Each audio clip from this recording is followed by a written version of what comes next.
लगभग 100 साल पहले अचानक मॉन्स्टर्स धरती पर आ गए। उनके पागलपन वाले अटैक से कई सिटीज तबाह हो गईं। जो इंसान बचे थे वो कुछ सर्वाइविंग फोर्ट्रेसेस में भागकर छुप गए। उनमें से एक था फोर्ट्रेस नंबर 54। लोगों को बार बार याद दिलाया गया कि फोर्ट्रेस से बाहर मत निकलना और अंदर बने 9 मिस्टीरियस अबिसेस के पास बिल्कुल मत जाना, क्योंकि अगर कोई गिरा तो वो अंडरग्राउंड बीस्ट लेयर्स तक जा सकता था। इसी बीच एक सिल्वर हेयर्ड लड़की जिसके कपड़े फटे हुए थे, कुछ बैड गाइज ने कॉर्नर कर लिया। उनमें से एक ने उसे बोला कि तेरे जैसे लो बॉर्न को तो शुक्र करना चाहिए कि तुझे सेम एकेडमी में पढ़ने का मौका मिला, वो भी हमारे नोबल भाई काय की मेहरबानी से। काय ने उसे 2 चॉइसेस दी, या तो उसे एंजॉय करने दे या फिर खुद अबिस में कूद जा। लड़की ने उसे पागल कहा, जो क्लासमेट्स को मारता है और गवाहों को चुप कराता है। उसने कसम खाई कि वो कभी उसे टच नहीं करेगा। काय को समझ आ गया कि ये लड़की, जिसका नाम लिन लिंग था, उसके बारे में कुछ जानती है। फिर भी उसे भरोसा था कि वो उससे शादी कर ही लेगी, क्योंकि उसने उसके भाई को ऑलरेडी जेल में डलवा दिया था और अब उसके पास कोई चॉइस नहीं थी। काय ने उसे समझाया कि गुड गर्ल बनो, मुझे एंजॉय करने दो, वरना अबिस में गिरा दूंगा। लड़की पीछे हटी और ऑलमोस्ट गिर ही पड़ी। ये देख वो डर गई। नीचे पत्थर गिरे और बहुत गहराई तक गए। तभी एक आवाज आई जिसने सबको नर्वस कर दिया। क्लिफ के किनारे से एक हाथ ऊपर आया। वो एक मॉन्स्टर था। उसका नाम था बोन फेस्ड बीस्ट। ये इतना डेंजरस था कि अवेकेंड वॉरियर्स को भी मार सकता था। काय डर के मारे उस औरत के पीछे छुप गया। उसने उसे बीस्ट की तरफ धक्का देकर कहा कि इसे खा ले, टेस्ट बेहतर होगा। लेकिन बीस्ट उसकी तरफ बढ़ा और एक ही पंच में काय का सिर उड़ा दिया। बाकी के लोग जान बचाने के लिए भागे और फोन से मॉन्स्टर की रिपोर्ट दी, लेकिन कोई फायदा नहीं हुआ। बीस्ट ने एक आदमी को कुचल डाला और दूसरे को पकड़कर 2 टुकड़े कर दिए। ये सब देखकर लड़की के पैर कांप गए। मॉन्स्टर उसकी तरफ आया। उसे लगा अब उसका एंड है। उसने सोचा कि मॉन्स्टर के हाथों मरना इंसानी बुराई झेलने से बेहतर है, लेकिन सरप्राइजिंगली मॉन्स्टर ने उसे इग्नोर किया। वो बस उछलकर दूसरी साइड की बिल्डिंग पर लैंडिंग कर गया। उसी वक्त एक आदमी फ्यूरियस था, क्योंकि उसका बेटा स्कूल में मारा गया था। वो स्कूल की सिक्योरिटी पर सवाल उठा रहा था। वही आदमी उस स्कूल का प्रिंसिपल भी था। एक औरत और एक आदमी उसके सामने झुके खड़े होकर समझा रहे थे कि अंडरग्राउंड मॉनिटर्स ने कोई मॉन्स्टर डिटेक्ट नहीं किया। उनका अंदाजा था कि बोन फेस बाहर से चुपके से अंदर आया होगा। प्रिंसिपल को उनकी बातें बकवास लगीं, क्योंकि बोन फेस्ड बीस्ट्स की बुद्धि तो चिड़ियों से भी कम होती है। उसे लगा कि ये लोग बस जिम्मेदारी से बचना चाह रहे हैं। उसने कहा कि चाहे मॉन्स्टर ने मारा हो या इंसान ने, उसे अपने बेटे का बदला चाहिए। उसने ऑर्डर दिया कि उस बोन फेस्ड बीस्ट को ढूंढो और मार डालो। उधर बोन फेस छतों से छतों पर कूदता हुआ जा रहा था। वो एक जगह पहुंचा जहां पहाड़ पर बड़े बड़े मॉन्स्टर फेसेस खुदे हुए थे, बिल्कुल माउंट रशमोर की तरह। बस वहां इंसानों की जगह मॉन्स्टर के चेहरे थे। वहां एक सिल्वर हेयर्ड लड़का 2 बोन फेसेस के साथ खड़ा था। मॉन्स्टर ने आकर अपने मास्टर को रिपोर्ट दी कि वो वापस आ गया है। सिल्वर हेयर्ड लड़के का नाम था लिन यूएन। उसने इस मॉन्स्टर को नंबर 1 कहा और उसे वापस बीस्ट स्पेस में जाने का ऑर्डर दिया। यही लड़का हमारा मेन प्रोटैगनिस्ट है। एमसी ने नंबर 2 को भी रेस्ट करने को बोला। दोनों कार्ड्स बनकर उसके हाथ में चले गए। यूएन काय का विक्टिम था। काय को मौत के घाट उतारना उसका बदला था। काय कभी सोच भी नहीं सकता था कि उसे मारने वाला मॉन्स्टर यूएन का पेट होगा। इस दुनिया में जहां मॉन्स्टर्स हर जगह हैं और इंसान अपनी एबिलिटीज से सरवाइव करने की कोशिश कर रहे हैं, यूएन का सबसे बड़ा ट्रम्प कार्ड है उसका मॉन्स्टर कैप्चर सिस्टम। जहां लोग मॉन्स्टर्स से भागते हैं, वहीं वो उन्हें कैप्चर करता है। उसने नंबर 3 को बोला कि उसे वापस प्रिजन ले चले। यूएन उसके कंधे पर बैठ गया और वो रूफ से रूफ पर कूदता हुआ प्रिजन की तरफ गया। ये B class bone faced beast अब तक का सबसे पावरफुल मॉन्स्टर था जो उसने पकड़ा था, और उसके पास ऐसे 3 थे। ये बीस्ट्स ना सिर्फ एबिलिटी यूजर्स को मार सकते हैं, बल्कि बिगिनर अवेकेंड वॉरियर्स को भी क्रश कर सकते हैं। लेकिन इस डूम्सडे वर्ल्ड में युअन जानता था कि ये भी इनफ नहीं है। प्रिजन पहुंचकर उसने बोन फेस को वापस कार्ड में बदल दिया। इस समय उसकी सबसे बड़ी प्राथमिकता थी लीगल तरीके से प्रिजन से बाहर निकलना। उसने एक और कार्ड रिलीज किया। उस कार्ड से एक सेक्सी फीमेल मॉन्स्टर बाहर आई, जिसके 6 आइज थे, क्रीपी मुंह और पीठ से कई लिम्स निकले हुए थे। कुछ दिन बाद रॉयल मंशन में एक रेड हेयर लड़की ने लिंग को रोकने की कोशिश की, लेकिन लिंग के पास कोई ऑप्शन नहीं था, क्योंकि उसका भाई जेल में था। एंगेजमेंट एक्सेप्ट करने पर ही काई उसे रिलीज करता। रेड हेयर्ड लड़की का नाम था रेन यूले। वो दुखी थी कि यही अकेला रास्ता बचा था। वोंग क्लैन फोर्ट्रेस में बहुत ताकतवर था। काय का फैमिली बहुत पावरफुल था, उसका बाप एकेडमी का डायरेक्टर और भाई 9th टियर एबिलिटी यूजर था। रेन को पता था कि काय की पकड़ से कोई शिकार बच नहीं सकता। लिंक शॉक्ड थी और उसी वक्त यू कंफ्यूज्ड थी कि इतने लोग क्यों इकट्ठा हैं। रूम के अंदर काय का फ्यूनरल चल रहा था। बीच में उसकी बड़ी तस्वीर लगी थी। यू शॉक्ड रह गई कि काय मर चुका है। उसने सोचा ये कैसे पॉसिबल है। वो यकीन नहीं कर पा रही थी कि फोर्ट्रेस पर राज करने वाला डीमन अब खत्म हो गया। लिंग रो पड़ी क्योंकि उसे लगा कि काय ने अपने बुरे कर्मों की सजा पा ली। वो खुश थी कि उसकी किस्मत अच्छी थी और काय का ईविल खुद उसे निगल गया। वो जल्दी से अपने भाई को ये खबर देना चाहती थी, लेकिन किसी ने उन्हें देख लिया और समझा कि वो काय के लिए रो रही है।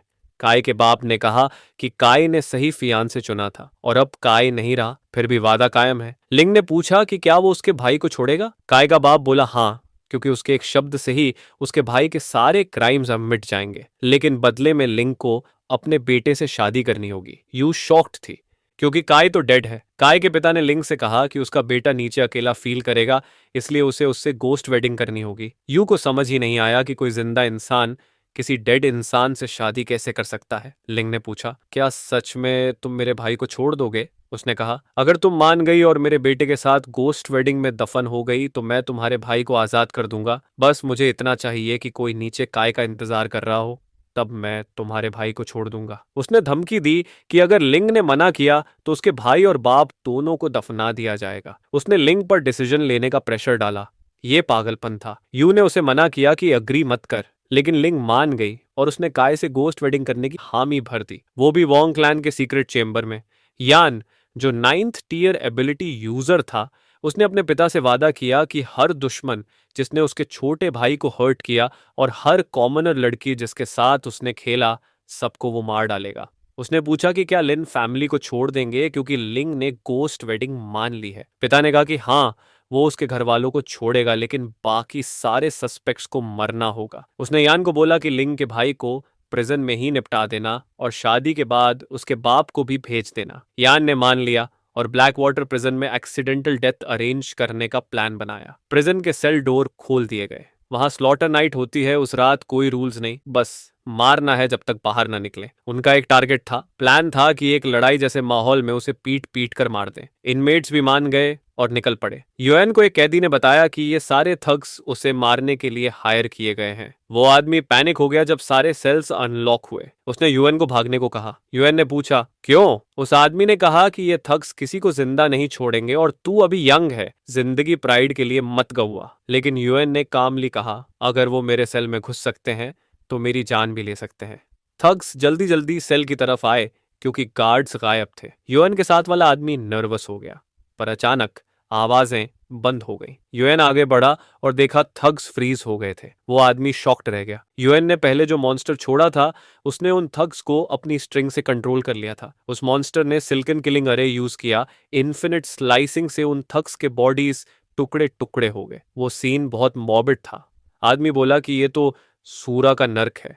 अब वो सोचने लगा कि ये बच्चा असल में है कौन। उस अपोकलिप्टिक वर्ल्ड में यूएन का सिंपल रूल था, जो उसे नहीं छेड़ेगा उसे वो नहीं छेड़ेगा, लेकिन जो भी उसे ऑफेंड करेगा उसे वो मिटा देगा। उधर वार्डन ऑफिस में एक आदमी ने पूछा कि यूएन का सिर गारंटी है ना। वार्डन तियानी कॉन्फिडेंट था कि वीक और हेल्पलेस युआन को प्रिजन बॉसेस खेल खेल में मार डालेंगे। रॉयल पैलेस का स्टूवर्ड ये सुनकर खुश था। उसने कहा कि केओस खत्म होते ही वो यूएन का सिर गोस्ट वेडिंग के गिफ्ट के तौर पर ले जाएगा। डेप्यूटी वार्डन बिन ने सेंस किया कि बाहर से कुछ आ रहा है। स्टूवर्ड को डर हुआ कि कहीं प्रिजनर्स ही उग्र होकर दरवाजा न तोड़ रहे हों, लेकिन वार्डन निश्चिंत था। बोला कि यह दरवाजा टैंक से भी नहीं टूट सकता। उसने स्टूअर्ट वॉन्ग को रिलैक्स करने को कहा। तभी डोर पर पंच पड़ा। सब शॉक हो गए। फिर दरवाजा ब्लास्ट हो गया। ये युआन का बोन फेस्ड मॉन्स्टर था। स्टूअर्ट यांग ने धमकी दी कि वो रिपोर्ट करेगा, लेकिन उससे पहले ही बोन फेस ने उसे कुचल दिया। लिन हैरान थी क्योंकि रिकॉर्ड्स में कभी नहीं लिखा गया था कि किसी ह्यूमन ने B rank bone faced beast को कंट्रोल किया हो। वार्डन ची ने यूएन को धमकाया कि अगर उसने उसे मार दिया तो वो भी बच नहीं पाएगा। उसने बोला कि प्रिजन गार्ड कॉर्प्स सबसे स्ट्रांग है और अकेला यूएन उनसे टुकड़े टुकड़े हो जाएगा। यूएन ने पूछा क्या तुम इन्हें बोल रहे हो। सोल्जर्स अंदर आए, लेकिन उन्होंने अपनी गन्स वार्डन ची पर तान दी। वार्डन शॉक हो गया क्योंकि वही सोल्जर्स उसने खुद ट्रेन किए थे। यूएन ने कामली कहा कि अब वो सब उसके स्पाइडर के पपेट्स हैं। वार्डन ची घुटनों पर गिर गया और यूएन से जान बख्शने की भीख मांगी। बोला कि उसे वांग फैमिली ने मजबूर किया था। यूएन ने उसे बोला कि वार्डन अथॉरिटी चिप दे दो। वार्डन ने चिप दे दी, लेकिन बोला कि ये युआन के काम नहीं आएगी। यूएन ने रिप्लाई दिया, ये मेरा कंसर्न नहीं है, अलविदा। वार्डन शॉक हो गया। सोल्जर्स ने उस पर गोलियां चला दी। यूएन ने क्लैरिफाई किया, मैंने सिर्फ चिप मांगी थी, ये नहीं कहा कि तुझे जिंदा छोड़ दूंगा। उसके पास ऑलरेडी वार्डन अथॉरिटी की अपनी योजना थी। उसने चिप लिन को दी और उसे नया वार्डन घोषित कर दिया। लिन को विश्वास नहीं हुआ कि उसे मरना नहीं पड़ा। यूएन ने समझाया कि फोर्ट्रेस लॉ नंबर 54वां लेख 563 के हिसाब से अगर स्टेट ऑफ इमरजेंसी हो और डेप्यूटी वार्डन ऑथोराइज्ड हो तो वो ऑटोमेटिकली वार्डन बन सकता है, इवन अगर वो सिर्फ एडमिन स्टाफ ही क्यों ना हो। लेकिन कंडीशन ये थी कि उसे स्पाइडर का एक एग निकलना होगा। लिन ने एग को देखा और फिर उसे खा लिया। यूएन ने बोला, जब तक ओबे करोगी मैं तुम्हें अपनी विल रखने दूंगा। लिन ने घुटनों पर झुककर वादा किया कि वो बिहेव करेगी और आश्वासन दिया कि प्रिजन अब से उसका टेरिटरी है। उसे साफ दिख गया कि उसके मास्टर का लॉन्ग टर्म प्लान प्रिजन को कंट्रोल करने का है। उसने पूछा कि उसे क्या करना है। यूएन ने कहा, प्रूव करो कि तुम यूजफुल हो। फिर उसने बताया कि 3 दिन पहले फोर्ट्रेस पर हमला करने वाला मेटेलिक मिमिक बीस्ट पूरी तरह से मरा नहीं था। मिलिट्री उसे कंटेन करने के लिए फैसिलिटी ढूंढ रही है। उसने लिन को बोला कि ब्लैक वाटर प्रिजन के बीस्ट पिट के लिए अप्लाई करो ताकि वो एस रैंक बीस्ट को कंटेन करे। लिन ने कहा कि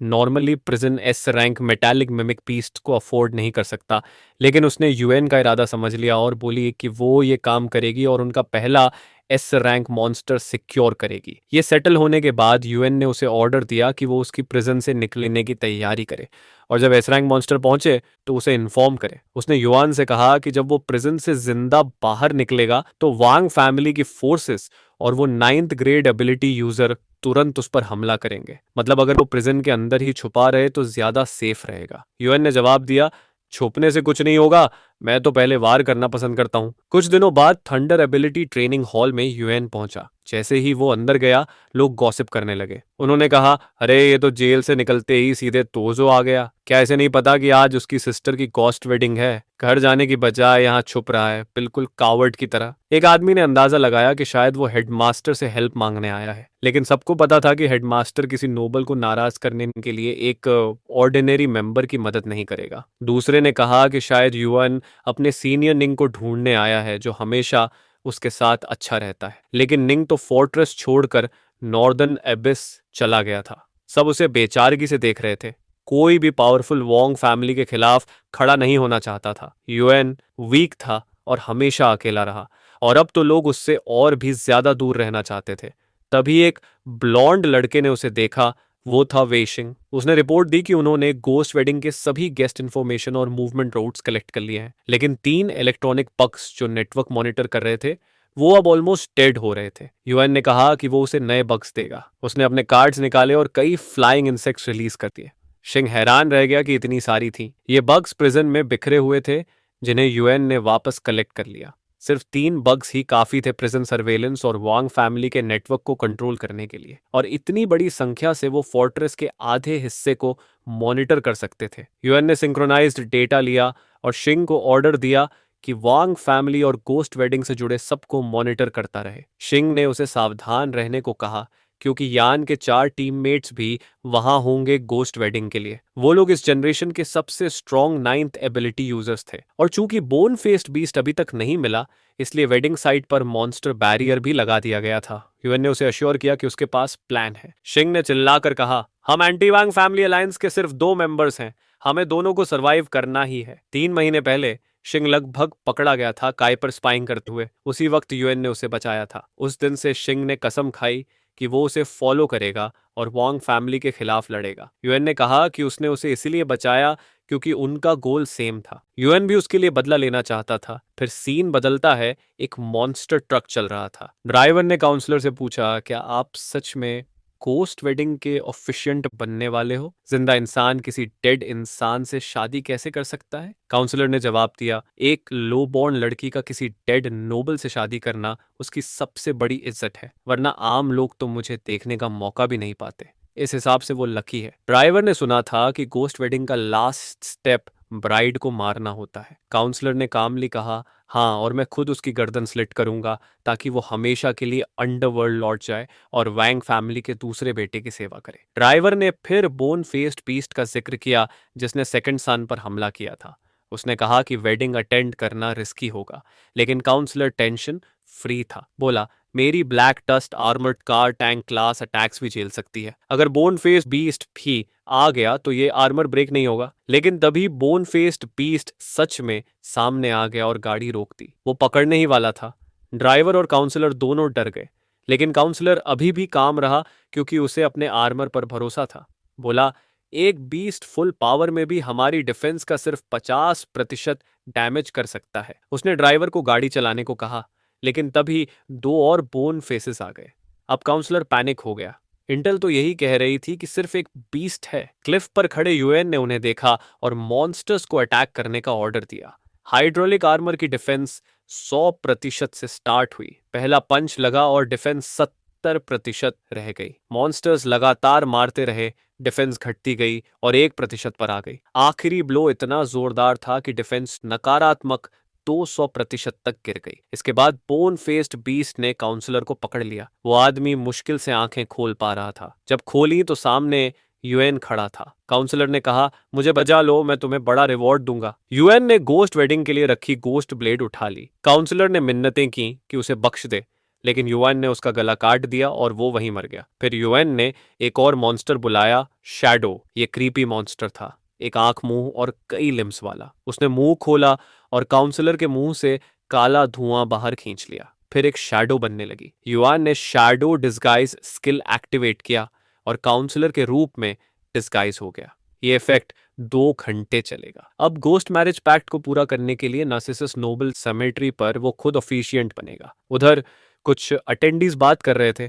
किसी ने कहा कि गोस्ट ब्राइड बहुत खूबसूरत है। दूसरे ने जवाब दिया, चाहे कितनी भी ब्यूटीफुल हो, आखिर वो एक बेरियल ऑफरिंग ही है। सबको पता था कि फोर्ट्रेस के अंदर कॉमनर्स बस एलिट्स के खिलौने हैं। अचानक एक धमाका हुआ। 9th अबिस स्क्वाड वहां पहुंचा और उन्होंने अंडरवर्ल्ड रैम नाम के डी क्लास मॉन्स्टर का सिर जमीन पर फेंक दिया। लाइटनिंग ने उनसे कहा, ये हमारा गिफ्ट है। लोग खुश हो गए। रूमर था कि लाइटनिंग जल्द ही अवेकन होने वाला है। रॉयल फैमिली ने उसे वादा भी किया था कि वेडिंग के बाद उसे सिविलियन जोन के को मासैक्रे करने का अधिकार मिलेगा, जहां ब्राइड का बाप रहता था। वो ब्लडथर्स्टी मैनिक तुरंत मान गया। यान ने राहत की सांस ली क्योंकि उसकी मौजूदगी से सेरेमोनी की सेफ्टी गारंटीड थी। उसने यिन, जो बैरियर मास्टर था, से कहा, अगर सेमेट्री के अंदर एक भी मॉन्स्टर आ गया तो तुझे मैं खुद मार डालूंगा। यिन ने अश्योरेंस दिया, एस रैंक से नीचे का कोई भी मॉन्स्टर मेरे बैरियर में मूव ही नहीं कर सकता। लेकिन अचानक उसे कुछ डिटेक्ट हुआ। वो उसे हैंडल करने चला गया। यू साइकिक ट्रैकिंग में एक्सपर्ट था, इसलिए सबको भरोसा था कि वो जल्दी ही मॉन्स्टर के कंट्रोलर तक पहुंच जाएगा। येन कॉन्फिडेंट था कि मैजिक दुश्मन अब गया। तभी एक बग जैप हुआ। ऑब्जर्वर यू को लगा कि उसने बड़ी मछली पकड़ ली। उसने बग उठाया और साइकिक ट्रैकिंग की, जिससे वो शिंग तक पहुंच गया। उसका प्लान था कि उसके मेमोरी तक पहुंचकर असली मास्टरमाइंड को ढूंढ ले। लेकिन अचानक पूरी दुनिया अंधेरी हो गई। उसे समझ आया कि ये साइकिक पोल्यूशन है। उसने सोचा था कि वीक कंट्रोलर बैकलैश नहीं दे सकता, लेकिन तभी उसका सिर झुक गया और वो मर गया। एन ने डी क्लास मॉन्स्टर की सोल हाउल टेक्निक से उसे खत्म कर दिया। जैसा यूएन ने ट्रैप सोचा था, वैसा ही ऑब्जर्वर फंस गया। अब यूएन का डिस्गाइज डिटेक्ट नहीं हो पाएगा। कुछ मिनट बाद काउंसलर पहुंचा। आते ही उसने कंप्लेंट शुरू कर दी, किसी गेस्ट को ऐसे ट्रीट करते हो? यान के बाप को खुद आकर मिलना चाहिए था, किसी बच्चे को क्यों भेजा? यान ने माफी मांगी और बोला कि उसके पिता बैंकेट में बिजी हैं। उसने उम्मीद की कि काउंसलर समझ जाएगा। फिर उसे एस्कॉर्ट किया। काउंसलर ने डिमांड की कि वो तुरंत ब्राइड को देखना चाहता है। ऑडियंस ने देखा कि वो गुस्से में आया है। सबको लगा शायद सेमेट्री फॉयर में रॉयल फैमिली ने उसे ऑफेंड कर दिया। लाइटनिंग टेंशन में था कि उनका स्काउट अब तक लौटा नहीं। उसके एक साथी ने कहा कि कोई इंटेल नहीं मिली। अब उन्हें शक हुआ कि कुछ गड़बड़ है। लाइटनिंग ने तुरंत उन्हें ढूंढने का ऑर्डर दिया। सबऑर्डिनेट बाहर निकला ही था कि काउंसलर ने उसे देख लिया और बुला लिया। ये आदमी था फ्रीजर हैन। वो कंफ्यूज था कि काउंसलर उसे क्यों बुला रहा है। काउंसलर ने उसे बुलाकर इंटिमिडेट किया और पूछा कि जब वो निकलने की प्लानिंग कर रहा था तो उसकी सेफ्टी की गारंटी कौन देगा, खासकर जब वहां नॉवेंटियर बस्टर्ड्स सबसे पावरफुल थे। उसने डिक्लेयर कर दिया कि उसकी परमिशन के बिना कोई बाहर नहीं जाएगा। फ्रीजर हान ने जवाब दिया कि ये उनके टीममेट की सेफ्टी का मामला है। येन ने सपोर्ट किया और बोला कि चाहे काउंसलर नोबल हो, उनकी स्क्वाड इंडिपेंडेंटली ऑपरेट करती है और उसके पास इंटरफियर करने का कोई हक नहीं। ये सुनकर काउंसलर अफेंड हो गया और बोला, अगर तुम लोग अवेकेंड होते तो ठीक था, लेकिन तुम नहीं हो। अब तुम्हारे एबिस पास अगले 3 महीने फ्रीज रहेंगे, एक्सप्लोरेशन फंड्स भी सस्पेंड होंगे और गोवीटी कंस्ट्रक्शन की वजह से तुम्हारे फैमिलीज को ऑफिशियल शेल्टर्स से निकालकर स्लम जोन्स में शिफ्ट किया जाएगा। ये सुनकर सब डर गए। ऑडियंस भी क्यूरियस थी कि हो क्या रहा है। सबको साफ समझ आ गया कि काउंसलर अपनी पावर्स का इस्तेमाल करके 9वीं लेवल एबिलिटी यूजर्स को दबा रहा है। रूमर्स सच थे, वो सिर्फ अपने फायदे के लिए कुछ भी करता है। लाइटनिंग ने यह सुना और कहा, ठीक है, समझ गए। उसका चेहरा डार्क हो गया जब उसने मान लिया कि अब वो उसकी प्रोटेक्शन करेंगे, अपनी जान देकर भी। ऑडियंस गॉसिप करने लगी। लाइटनिंग अवेकनिंग के करीब था और काउंसलर हुआंग ने उसे टारगेट बना लिया। सबको लगा शॉर्ट टर्म सेफ्टी के लिए उसने फ्यूचर में पावरफुल एनिमी बना लिया। काउंसलर चिल्लाया, किसे फ्यूचर की परवाह है, प्रायोरिटी मेरी सेफ्टी है। फिर उसने वांग फैमिली के लड़के को बुलाया कि उसे ब्राइट तक एस्कॉर्ट करे। उधर काय का पिता मिरर देख रहा था और लिंग से बोला, ऑफिशिएंट आने वाला है, इसलिए बेटर बिहेव। लिंग ने जवाब दिया, जब तक तुम अपना वर्ड रखते हो और मेरे भाई को छोड़ते हो कोई प्रॉब्लम नहीं, लेकिन अगर वादा तोड़ा तो मौत भी तुझे मुझसे नहीं बचा पाएगी। उसने कहा, मैं कभी अपना वर्ड नहीं तोड़ता। वेडिंग खत्म होते ही तुम्हारा भाई आजाद होगा। अभी मेरा बटलर उसे प्रिजन से ले आएगा। काउंसलर अचानक अंदर आया और लिंग से बोला, तुम बहुत वरी करती हो, प्रिंसिपल जरूर तुम्हारा ख्याल रखेगा और अगर उसने अपना वर्ड तोड़ा तो वो अपनी कब्र में भी चैन से नहीं सो पाएगा। प्रिंसिपल ने कहा, यह सच है। लिंग ने ऑफिशिएटिंग काउंसलर से रिक्वेस्ट की कि वो उसके भाई की सेफ रिलीज ओवरसी करे। काउंसलर ने बोला, कोई प्रॉब्लम नहीं, ऑफिशिएंट होने के नाते मैं प्रॉमिस करता हूं कि अगर तुम्हारा भाई रिलीज नहीं हुआ तो मैं पूरी वैंग फैमिली को सीधे हेल भेज दूंगा। उसने प्रिंसिपल वांग से पूछा, क्या तुम ये वादा कर सकते हो? प्रिंसिपल वांग का चेहरा पीला पड़ गया, लेकिन फिर भी उसने हाँ कहा। उसके मन में आया कि काउंसलर सच में ज्यादा एक्ट कर रहा है। लिंग ने साफ कहा कि उसे सिर्फ अपने भाई की सेफ्टी चाहिए। अंदर ही अंदर यूएन सोच रहा था कि लिंग को कोई कीमत चुकाने की जरूरत नहीं है। प्रिंसिपल ने मेड को बोला कि काउंसलर को वीआईपी वॉशरूम ले जाए ताकि वो तैयार हो सके, क्योंकि गोस्ट वेडिंग 5 मिनट में शुरू होगी। ची ने उसे एस्कॉर्ट किया। वो सीढ़ियां उतर रहे थे जब उसने युआन से कहा, भाग जा, यहाँ घुसना सुसाइड है, स्पेशली जब तू सिर्फ लेवल 6 एबिलिटी यूजर है। यूएन शॉक्ड हुआ कि उसने उसका डिस्गाइज देख लिया और उसकी एबिलिटी डिटेक्ट कर ली। उसने पूछा, क्या तुम साइकिक यूजर हो? उसने कहा, हाँ, लेकिन सिर्फ लेवल 3। फिर उसने जोर देकर कहा, ये एक डेथ ट्रैप है, तुझे यहाँ नहीं होना चाहिए। उसने यूएन को बताया कि सामने दिख रहे 79वें स्तर के अलावा प्रिंसिपल ने एलीट ग्रेजुएट्स को भी बुलाया है। 109वें स्तर के फाइटर पूरे कब्रिस्तान में छुपे हुए हैं। वो मानती थी कि युआन बहुत वीक है और पकड़ा गया तो सिर्फ कैनन फॉडर बन जाएगा। लाइनअप सच में जबरदस्त था, लेकिन युआन ज्यादा क्यूरियस था कि एनी यहाँ क्या कर रही है। उसने बताया कि वो यहाँ एक डेट चुकाने आई है। उसने बताया कैसे काई से उसे बोन फेस्ड मॉन्स्टर ने बचाया था और अब वोंग फैमिली ने उस मॉन्स्टर के लिए ट्रैप लगाया है। वो बस बैठकर उसे मरते नहीं देख सकती थी। युआन ने पूछा, तो तुम क्या करने का सोच रही हो? उसने युआन से कहा कि वो टेंशन ना ले, क्योंकि वो अपनी साइकिक पावर से मॉन्स्टर को वार्न कर देगी जब वो करीब आएगा, और अगर जरूरत पड़ी तो वो खुद को सैक्रिफाइस कर देगी ताकि मॉन्स्टर के भागने का रास्ता बन सके। यूएन को यकीन नहीं हुआ कि वो एक बोन फेस्ड मॉन्स्टर के लिए इतना आगे जाएगी। उसने आर्ग्यू किया, ये सिर्फ मॉन्स्टर नहीं है, इसने मुझे अबिस से बचाया था, ये मेरा बीकन ऑफ लाइट है। फिर उसने यूएन से कहा, तू तो बस एक लोली 6 लेवल यूजर है, अपने सेवर के बारे में ऊंची बातें मत कर। उसने युआन को जोर दिया कि वो अभी निकल जाए, क्योंकि यही उसका आखिरी चांस है। उसका प्लान था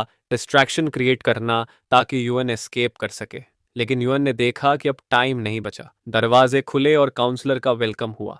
अनाउंस हुआ कि गोस्ट वेडिंग सेरेमोनी शुरू होगी। काउंसलर ने कहा, पहला स्टेप है ब्राइड का इंट्रोडक्शन। उसने पूछा, क्या अब उसका एंट्रेंस होगा? फ्रीजर हान ने उन्हें वेट करने को कहा, क्योंकि उन्होंने डिटेक्ट किया कि सेरेमोनी में एक कॉकरोच घुस आया है, पहले उसे खत्म करना होगा। ऑडियंस ने पूछा, ये क्या हो रहा है? इतनी टाइट सिक्योरिटी में किसी के अंदर आने पर सबको शक हुआ। यूएन ऑब्जर्व कर रहा था।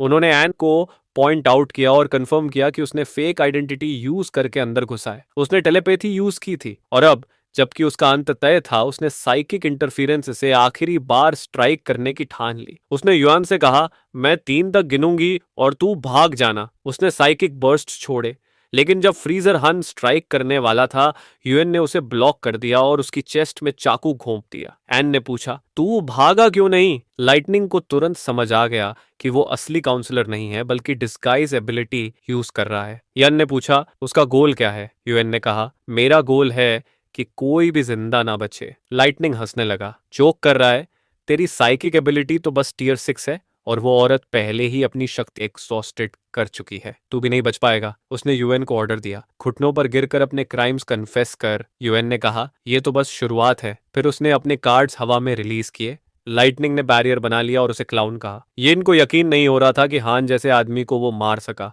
वो हंस पड़ा, लेकिन अचानक उसकी उंगली कट गई।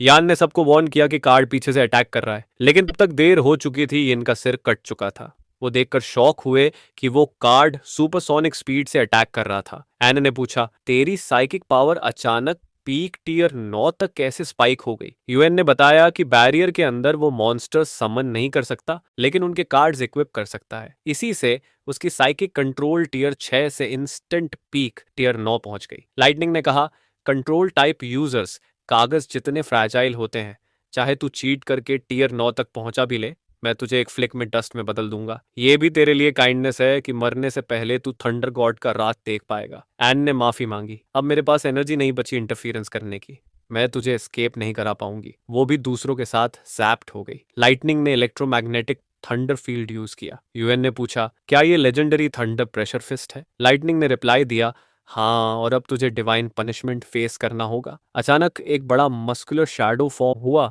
लाइटिंग अननोय हो गया और बोला, फिर से साइकिक इल्यूजन, मैं अपने अल्ट्रा थंडर प्रेशर फिस्ट से सब तोड़ दूंगा। लेकिन डस्ट हटते ही उसने देखा सामने एक बड़ा मॉन्स्टर खड़ा था और उस पर एक खरोंच भी नहीं थी। उसने शॉक होकर पूछा, अफकेनर लेवल का मॉन्स्टर यहाँ कैसे? यूएन ने उसे इडियट कहा और बताया, तूने बैरियर मास्टर को खुद मार दिया तो नेचुरली बैरियर भी चला गया। मॉन्स्टर ने लाइटनिंग को अपने हाथ में जकड़ लिया। लाइटनिंग पैनिक हो गया।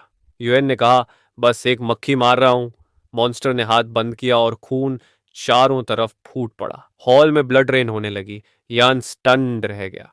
फिर उसे समझ आया, उसके भाई को मारने वाला इंसान उसके सामने खड़ा है। उसने यूएन से पूछा, तू आखिर चाहता क्या है? यूएन ने एन को उठाया और बाहर ले जाते हुए रिप्लाई दिया, मैं यहाँ गोस्ट वेडिंग करने आया हूँ और प्लान है पूरी वांग फैमिली को नीचे भेजने का, ताकि सब रियूनियन कर सकें। तभी सीन में कोई और आया। प्रिंसिपल वांग, वो पहले से युआन का इंतजार कर रहा था। युआन ने पूछा, इतना ईजर है अपने बेटे का बदला लेने को? वांग गुस्से से बोला, अगर मैं बदला नहीं लूं तो बाप कहलाने लायक नहीं हूं। मैं अपने फैमिली के लिए जस्टिस रिक्लेम करूंगा। यूएन ने पूछा, तेरे बेटे ने जिन लोगों को मारा उनका क्या? ऊपर से उसने गोस्ट वेडिंग भी इनिशिएट किया। प्रिंसिपल वांग ने एरोगेंट होकर रिप्लाई दिया, फोर्ट्रेस में कॉमनर्स की जान चींटियों से भी सस्ती है और कोई चींटी कुचलने पर जिम्मेदारी नहीं लेता। लिन फैमिली की बेटी को मेरे बेटे के साथ दफन करना, उनकी फैमिली पर मेरी दया है। उसने यूएन से कहा, तू यहां से निकल नहीं पाएगा, एक्सटर्मिनेशन शुरू करो। यान ने एक्सटर्मिनेशन स्क्वाड बुलाया। रेडियंस एकेडमी के हर जनरेशन के एलीट स्टूडेंट काउंसिल मेंबर्स, सबने युआन को घेर लिया और जोर शोर से अटैक करने दौड़े। लेकिन यही तो युआन चाहता था। वो चाहता ही नहीं था कि कोई जिंदा बचे। उसने रीजन दिया, सच्ची शादी वो होती है जिसमें सबको अंडरवर्ल्ड भेजा जाए। उसने एक ब्लैक एंड व्हाइट वूचोंग बीस्ट समन किया, ग्रेड 0, और अभी एवॉल्व भी नहीं हुआ था। वो मॉन्स्टर्स को ये अजीब सा इंस्ट्रूमेंट बचा रहे थे। यान सरप्राइज्ड था, ये क्या है? मॉन्स्टर्स ने अपनी स्किल एक्टिवेट की।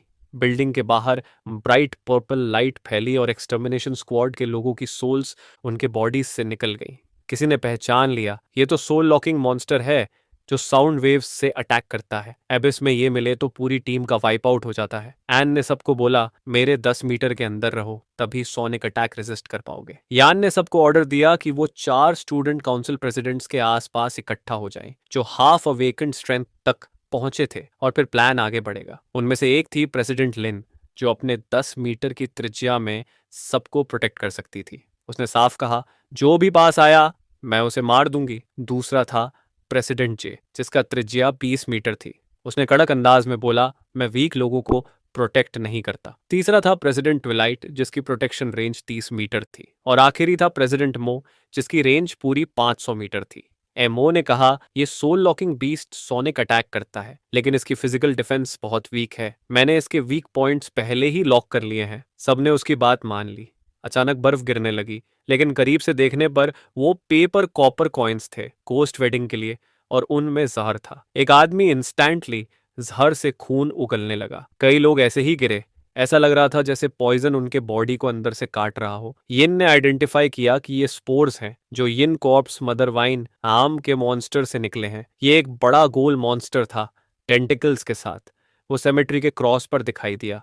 युआन ने कहा, गॉस्ट वेडिंग में हर चीज को इसके साथ दफन होना चाहिए। प्रेसिडेंट मो ने बताया कि यिन कॉर्प्स मदर वाइन सिर्फ एक ग्रेड ई मॉन्स्टर है, लेकिन अगर इसकी जड़ें ग्रेव्स तक पहुंच जाए तो ये कॉर्प्सेस को नरिशमेंट बनाकर तेजी से इवॉल्व कर सकता है। सेमेट्री में नोबल्स और पावरफुल फिगर्स की रिमेन्स भरी हैं, तो ये मॉन्स्टर इवॉल्व होकर ग्रेड सी तक पहुंच चुका है, और अगर ऐसे ही इवॉल्व करता रहा तो कोई भी सरवाइव नहीं करेगा। लेकिन मो कॉन्फिडेंट था, ये मर्डरर अनलकी है कि मुझसे टकरा गया, इसकी कोई भी योजना सफल नहीं होगी। उसने ऑर्डर दिया कि सब स्पोर्ट्स से बच नहीं सकते, तो बाकी लोग कवर ढूंढने की बजाय 4 प्रेसिडेंट्स उसके साथ फुल स्पीड पर अटैक करें। वो श्योर था कि अगर एवोल्यूशन पूरा होने से पहले उसे हरा दें तो जीत उनकी होगी। प्रेसिडेंट्स ने हामी भरी, अपने बॉडी को ऑरा से कवर किया और उड़कर उस पर चढ़ाई कर दी। लेकिन अटैक की इंटेंसिटी ब्लिजर्ड जैसी थी, जिससे प्रेसिडेंट लिन ने कहा, हम आगे नहीं बढ़ सकते। मो ने जवाब दिया, कोई बड़ी बात नहीं, फॉर्मेशन फॉलो करो, आसानी से ब्रेक कर लेंगे। हॉल के अंदर यान एनिमी की टैक्टिक ऑब्जर्व कर रहा था, कॉप्स वाइन स्पोर्स यूज करके 100 मैन कॉर्प्स को टीम अप होने से रोकना। उसने डाउट किया कि क्या चारों ग्रेट गिल्ड लीडर्स अकेले उसे हरा पाएंगे। उसके पिता ने अश्योर किया, चिंता मत कर, हमारे पास वांग मो है। मैंने उसे स्लम से उठाया था, फोर्ट्रेस के गार्डियन की तरह है। हमने उस पर एंडलेस रिसोर्सेस खर्च की। वो एबिस में अवेकेंड बीस्ट्स को भी 100% जीत रेट से हराता है। वो कुछ भी करेगा जीतने के लिए। लेकिन गिल्ड लीडर्स की हालत देखकर लग रहा था जैसे उनकी लाइफ फोर्स सक हो रही हो। मो ने कहा, मेरी 100% जीत का रीजन ये नहीं है कि मैं हर बैटलफील्ड चेंज 10 मिनट पहले प्रिडिक्ट कर सकता हूँ, बल्कि ये भी है कि मैं हर जीत के लिए सब कुछ सैक्रिफाइस करने को रेडी हूँ। यान शॉक हो गया जब उसने देखा कि मो ने टेम्पररी अवेकनिंग की और 3 ग्रेट गिल्ड लीडर्स को डिवॉर कर लिया। इसके उलट प्रिंसिपल वोंग खुश था। उसे लगा कि स्लम्स से आया जीनियस एमओ अपने गोल्स तक पहुंचने के लिए कुछ भी कर सकता है। उसने याद किया कि सालों पहले एमओ के भाई ने उसकी अडॉप्शन अपोज की थी, तो मो ने उसे जलाकर मार दिया था। मो ने कहा, मेरी स्पेशल एबिलिटी ने स्पेस से सील कर दी है, अब बोन फेस्ड बीस्ट भी नहीं निकल सकता, और कॉप्स वाइन को इवॉल्व होने में बस 3 मिनट और चाहिए। लेकिन अचानक एक बीम ऑफ लाइट उसकी चेस्ट को पियर्स कर गई। वो शॉक हो गया, सील कैसे टूट गई? फिर देखा कि कॉप्स मदर वाइन इवॉल्व हो चुका है। उसने कहा, इम्पॉसिबल, अभी तो 3 मिनट बाकी थे। यूएन ने जवाब दिया, मैंने मॉन्स्टर को इक्विप किया है प्लस 10% इवोल्यूशन स्पीड के साथ। प्रिंसिपल वांग यकीन नहीं कर पा रहा था कि मो हार गया। वो फ्यूरी हो गया। उसका बेटा गया, अब फॉस्टर सन भी गया। युआन ने समझ लिया कि फॉस्टर सन उसके असली बेटे से भी ज्यादा इंपॉर्टेंट था, क्योंकि उस पर वांग ने अनगिनत रिसोर्सेस खर्च किए थे ताकि वो फोर्ट्रेस का प्रेसिडेंट बने। लेकिन अब उसकी सारी उम्मीदें खत्म हो गई। यूएन ने कहा, तेरे बदले की प्यास ने तुझे अपना ट्रम्प कार्ड जल्दी इस्तेमाल करा दिया। अब वोंग फैमिली का फ्यूचर पूरी तरह खत्म है। प्रिंसिपल वोंग ने पूछा, तू है कौन? हमारी फैमिली ने तेरा क्या बिगाड़ा जो तू हमें डिस्ट्रॉय कर रहा है? कोइंसिडेंटली डिस्गाइज स्किल का टाइम खत्म हुआ और उसकी असली आइडेंटिटी सामने आ गई। प्रिंसिपल वांग शॉक्ड था कि ये यूएन है, जबकि प्रिजन ने कंफर्म किया था कि वो मारा जा चुका है। यूएन ने रिवील किया, डेथ नोटिस मैंने ही लिखा था। उसने याद दिलाया कि वो गोस्ट मैरिज के लिए गिफ्ट लाया है स्टीवर्ड का सिर। टर्न्स आउट स्टीवर्ड प्रिंसिपल वांग का बड़ा भाई था। गुस्से में यान ने युएन पर हमला किया, चाहे जान भी चली जाए, लेकिन युएन ने उसे स्किल स्पेस एनश्राउडमेंट से ब्लॉक कर दिया। प्रिंसिपल वांग का फॉस्टर सन मो अब कॉप्स मदर वाइन का गार्ड बन गया। युएन को मो की स्पेशल एबिलिटीज सच में यूजफुल लगी। उसने फैसला किया, अब टाइम है फॉस्टर सन पूरे वोंग फैमिली को आफ्टर लाइफ तक एस्कॉर्ट करे। प्रिंसिपल वांग ने यूएन की सिस्टर को बार्गेन के तौर पर इस्तेमाल करने की कोशिश की, लेकिन यूएन ने मो को ऑर्डर दे दिया, मार डाल। मो ने अपनी एबिलिटी स्पेस शैटर से बैरियर तोड़ दिया और वोंग फैमिली मेंबर्स राख बन गए। एमसी को पता ही नहीं था कि जिस वक्त उसने सीलर को मारा उसने अपनी असली सिस्टर को शैडो डबल से बदल दिया था। बोन फेस्ड बीस्ट आगे बढ़ता रहा और यूएन अपनी सिस्टर को लेकर घर जाने लगा, इससे पहले कि फोर्ट्रेस के डूम एनवॉयस पहुंचे। कुछ दिन बाद ब्लैक हुड पहने हुए लोगों का एक ग्रुप कैंडल मार्च करता हुआ सड़क पर निकला और चिल्ला रहा था, अपोकलिप्स जरूर आएगा, सिर्फ मॉन्स्टर्स की पूजा करके ही हम सरवाइव कर सकते हैं। वो लोगों को इनकरेज कर रहे थे कि वो ज्वाइन करें ताकि खुद को बचा पाएं और ह्यूमैनिटी की आखिरी स्पार्क बन सके। उन्होंने दावा किया कि वो सेमेट्री इंसिडेंट जिसने पूरे फोर्ट्रेस को हिला दिया असल मॉन्स्टर्स के अराइवल का संकेत है और फोर्ट्रेस अब उन्हें प्रोटेक्ट नहीं कर सकता, इसलिए मॉन्स्टर्स की वर्शिप ही उनका आखिरी रास्ता है। हमारा बॉय ये सब सुन रहा था। एन कल्ट की मेंबर बन गई और खबर फैलाने लगी। उसने रेकमेंड किया बोन फेस्ड बीस्ट नंबर 1 को, क्योंकि उस बीस्ट ने उसे बचाया था।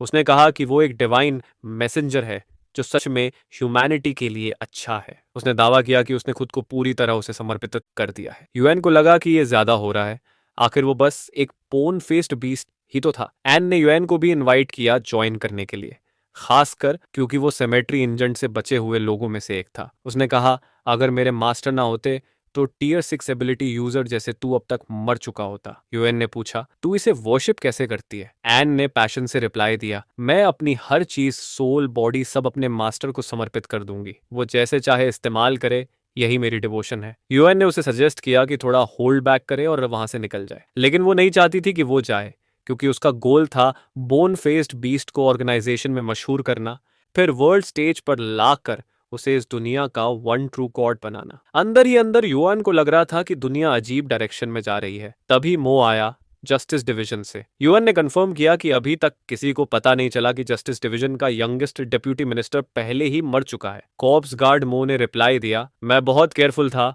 कोई ट्रेस नहीं छोड़ा, अथॉरिटी यूज करके सेमेट्री बैटल के सारे निशान मिटा दिए। उसने रिपोर्ट किया कि हुआंग लोंग, जिसने वांग फैमिली की सारी संपत्ति इनहेरिट की, इन्वेस्टिगेट हो चुका है। वो फोर्ट्रेस का सबसे स्ट्रॉन्ग फायर एलिमेंट अवेकेंड है, जिसके अनगिनत डिसाइपल्स हैं और यान ऑफिशियली उसका डिसाइपल बन चुका है। ये सुनकर यूएन को समझ आ गया कि लॉन्ग उससे मिलने क्यों बुलाना चाहता है। वांग फैमिली की संपत्ति निकलने के बाद लॉन्ग अब फैसाड बना रहा था कि वो उनकी तरफ से फ्यूड रिजॉल्व करेगा। यूएन ने डिसाइड किया कि वो उससे मिलेगा। एमओ ने उसे वार्न किया कि सावधान रहे, क्योंकि लॉन्ग बहुत स्ट्रांग है। उसने सजेस्ट किया कि डायरेक्ट कॉन्फ्लिक्ट अवॉइड करे, लेकिन यूएन का अपना प्लान था। उसने मो से कहा कि जस्टिस डिवीजन में अंडर कवर बना रहे। उसे याद दिलाया कि वो सिर्फ एक कॉर्प्स गार्ड कार्ड है। एमओ ने कैलमी कहा, मैं पहले ही मर चुका हूं, अब जो लाइफ है वो सिर्फ आपकी है मास्टर, आप जब चाहें रिक्लेम कर सकते हैं, मैं आपका सबसे लॉयल डॉग बनकर रहूंगा। यूएन ने उसे भेज दिया और कहा अगला कमांड का इंतजार करे। इसके बाद यूएन हुआंग लोंग से मिलने निकल पड़ा। फायर ड्रैगन एबिलिटी हॉल के अंदर यूएन पहुंचा। वहां रेड जैकेट्स पहने गार्ड्स खड़े थे जो रास्ता बना रहे थे थ्रोन पर बैठे आदमी तक। थ्रोन पर बैठे आदमी ने पूछा, क्या तू लिन फैमिली का प्रतिनिधि है? यूएन ने रिप्लाई दिया, हाँ। उसने कहा, मैंने वांग फैमिली की संपत्ति मेंटर के तौर पर ले ली है, इसलिए उनका बचा हुआ फ्यूड रिजॉल्व करना मेरा ड्यूटी है। उसने उसे सफेद कपड़े फेंक दिए और कहा, तेरी बहन को वांग फैमिली के दूसरे बेटे से गोस्ट मैरिज करनी थी, लेकिन गोस्ट मैरिज इंसिडेंट में पूरी वांग फैमिली मर गई। किलर चाहे कोई भी हो, इसकी सजा तुम्हारे फैमिली को भुगतनी होगी। यूएन ने रिकॉग्नाइज किया कि ये मोर्निंग क्लोथ्स थे। लॉन्ग ने कहा, तुम्हारे पास 3 दिन है, उसके बाद तुम्हारी फैमिली के तीनों मेंबर्स ये पेपर क्लोथ्स पहनकर चारकोल जलाकर सुसाइड करेंगे। यही मैटर सेटल करने का तरीका है। यूएन ने पूछा, अगर मैंने रिफ्यूज कर दिया तो? लॉन्ग ने कहा, फोर्ट्रेस में कोई अवेकेंड को रिफ्यूज नहीं कर सकता। अवेकेंड को रिफ्यूज करने का मतलब है मौत से भी बदतर सजा। यूएन ने कामली कहा, मैं भी उतना ही पावरफुल हूं, मैंने अवेकेंड एग्जाम क्वालिफाई कर लिया है। अब टेक्निकली मैं प्री अवेकेंड रजिस्टर्ड हूं। अगर तू एग्जाम से पहले मुझ पर हाथ डालेगा तो legislative body of great awaking exam के खिलाफ जाएगा और फोर्ट्रेस के डुओसम डे एनवॉयस तुझे एग्जीक्यूट कर देंगे, चाहे तू अवेकेंड हो। डिसाइपल्स ये सुनकर शॉक हो गए। उन्हें लगा था कि वो बस एक साधारण स्टूडेंट है। लॉन्ग ने माना, तेरे पास दिमाग है, तूने फोर्ट्रेस के सबसे बड़े अवेकनिंग एग्जाम को शील्ड बना लिया। लेकिन उसने धमकी दी, क्योंकि तू मेरे टर्फ में आया है, मैं तुझे मारकर किसी और पर ब्लेम डाल सकता हूं। यूएन ने उसे फूल कहा और बोला, एक्ट करने से पहले सोच ले। लॉन्ग ट्रिगर हो गया और अब पावर्स दिखाने लगा। बोला, सारे स्ट्रगल और स्कीम्स बेकार हैं एक ट्रू अवेकेंड के सामने। यूएन अब भी इंसिस्ट कर रहा था, तू मुझे नहीं मार सकता। इससे लॉन्ग और भड़क गया और उसने और ज्यादा फ्लेम्स छोड़ दी। लेकिन डिसाइपल्स कंफ्यूज हो गए क्योंकि टेम्परेचर अचानक गिर गया। साइड में खड़े डिसाइपल्स आइस में जम गए। लॉन्ग ने पहचान लिया ये ग्लेशियर इफेक्ट है। वो इम्प्रेस्ड भी हुआ कि यूएन को एक आइस टाइप अवेकेंड पैकर मिला है। फिर एक ब्लाइंड फोल्डेड औरत आई। उसने यूएन से पूछा, क्या चाहती है मैं इस बूढ़े को मार दूं? उसका नाम था निंग श्वान। लॉन्ग को पता था कि आइस टाइप अवेकेंड्स फायर को नेचुरली काउंटर करते हैं, लेकिन वो कॉन्फिडेंट था, मैं स्ट्रॉन्गेस्ट फ्लेम हूं, चाहे अपनी सोल ब्लड भी जलानी पड़े, मैं इन्हें राख में बदल दूंगा। यूएन जानता था कि एक दिन फाइट जरूर होगी, लेकिन अब भी उसे अपनी सीनियर निंग की मदद की जरूरत नहीं थी। उसने फिर दोहराया, तू मुझे नहीं मार पाएगा। उसने पॉइंट किया, अगर तू फोर्स से अटैक करेगा जबकि मेरी सीनियर सिस्टर प्रोटेक्ट कर रही है तो तू फेल होगा और डूम्सडे इंटरसेप्टर्स तुझे ग्रैंड ट्रायल डिस्टर्ब करने पर एग्जीक्यूट कर देंगे। यूएन ने सजेस्ट किया कि उनकी फाइट ग्रैंड ट्रायल के बाद ही हो। लॉन्ग हंस पड़ा। उसे मजाक लगा कि यूएन इतना कॉन्फिडेंट है कि वो ट्रायल पास कर लेगा। यूएन ने कामली रिप्लाई दिया, मैं पास करूं या फेल फर्क नहीं पड़ता। जब ट्रायल की प्रोटेक्शन हट जाएगी तू मुझे कभी भी मारने की कोशिश कर सकता है। फिर वो अपनी सीनियर सिस्टर के साथ वहां से चला गया। निंग ने लॉन्ग से कहा, एक्सट्रीम फ्रॉस्ट इफेक्ट 30 सेकंड में खत्म हो जाएगा, लेकिन याद रखना, अगर तूने मेरे जूनियर भाई को ट्रायल से पहले छुआ भी तो चाहे मैं तुझे मार ना पाऊं फिर भी तेरे सारे दीक्षों को स्लॉटर कर दूंगी। बाहर चलते हुए उसने यूएन से कहा, मैं जल्द ही वापस नॉर्दर्न अबिस लौटने वाली हूँ। इस बार मैंने तुझे प्रोटेक्ट किया, लेकिन आखिरकार तुझे खुद फेस करना होगा। कल्टीवेशन में डिले नहीं होना चाहिए। यूएन ने समझा कि वो सही कह रही है। उसे पता था कि निंग उसे प्रोटेक्ट करती है क्योंकि उसमें पोटेंशियल देखती है और उनकी दोस्ती को वैल्यू करती है, लेकिन आखिर में उसे खुद पर ही भरोसा रखना होगा। फिर भी वो क्यूरियस था कि वो इतनी जल्दी एबिस में क्यों लौट रही है जबकि अभी अभी वापस आई थी। उसने वेग जवाब दिया, दुनिया और ज्यादा डेंजरस हो गई है, यहाँ तक कि फोर्ट्रेस नंबर 26 भी रिस्क में है। हमारा फोर्ट्रेस भी अब सेफ नहीं है। उसने एडवाइस दी कि जल्दी स्ट्रांग बने और अवेकन ग्रैंड ट्रायल पास करे। यूएन कॉन्फिडेंट था कि वो कर लेगा। उसने उसे गुड बाय कहा, लेकिन यूएन ने उसे रोका। उसने अपने माथे से पत्ता हटाया। निंग ब्लश कर गई, लेकिन उसने उसे वार्निंग दी, ऐसे अचानक करीब मत आना, नहीं तो मैं इंस्टिंक्टिवली तलवार निकाल लूंगी। और फिर वो चली गई। अंदर ही अंदर यूएन जानता था कि वो अबिस से सिर्फ उसकी रिक्वेस्ट पर लौटी थी। इससे उसे मोटिवेशन मिला कि वो इतना स्ट्रांग बने कि उसे प्रोटेक्ट कर सके। तभी एक ब्लैक शाइनी कार उसके पास रुकी। लिन कार से उतरी और रिपोर्ट किया कि उसने उसकी मांग के मुताबिक सब प्रिपेयर कर लिया है। यूएन खुश हुआ कि उसका जजमेंट सही था। लिन सच में केपेबल थी, मुश्किल काम भी कुछ दिनों में पूरा कर सकती थी। लिन ने कहा, ये मेरा ड्यूटी है कि मैं आपके बर्डन को कम करूं। उसने एडमिट किया कि प्रोसेस में कुछ बम्स आए, लेकिन जब उसने केमैन की वाइफ और किड्स को ब्लैक प्रिजन में डाला तब उस आदमी ने कॉन्ट्रैक्ट साइन कर दिया। उसकी रूथलेसनेस और डिसाइसिवनेस देखकर यूएन को लगा कि वार्डन की पोजीशन उस पर परफेक्टली सूट करती है। लिन ने उसे ब्लैक प्रिजन इविट किया ताकि वो पूरे मामले को ओवरसी कर सके। यूएन कार में बैठ गया।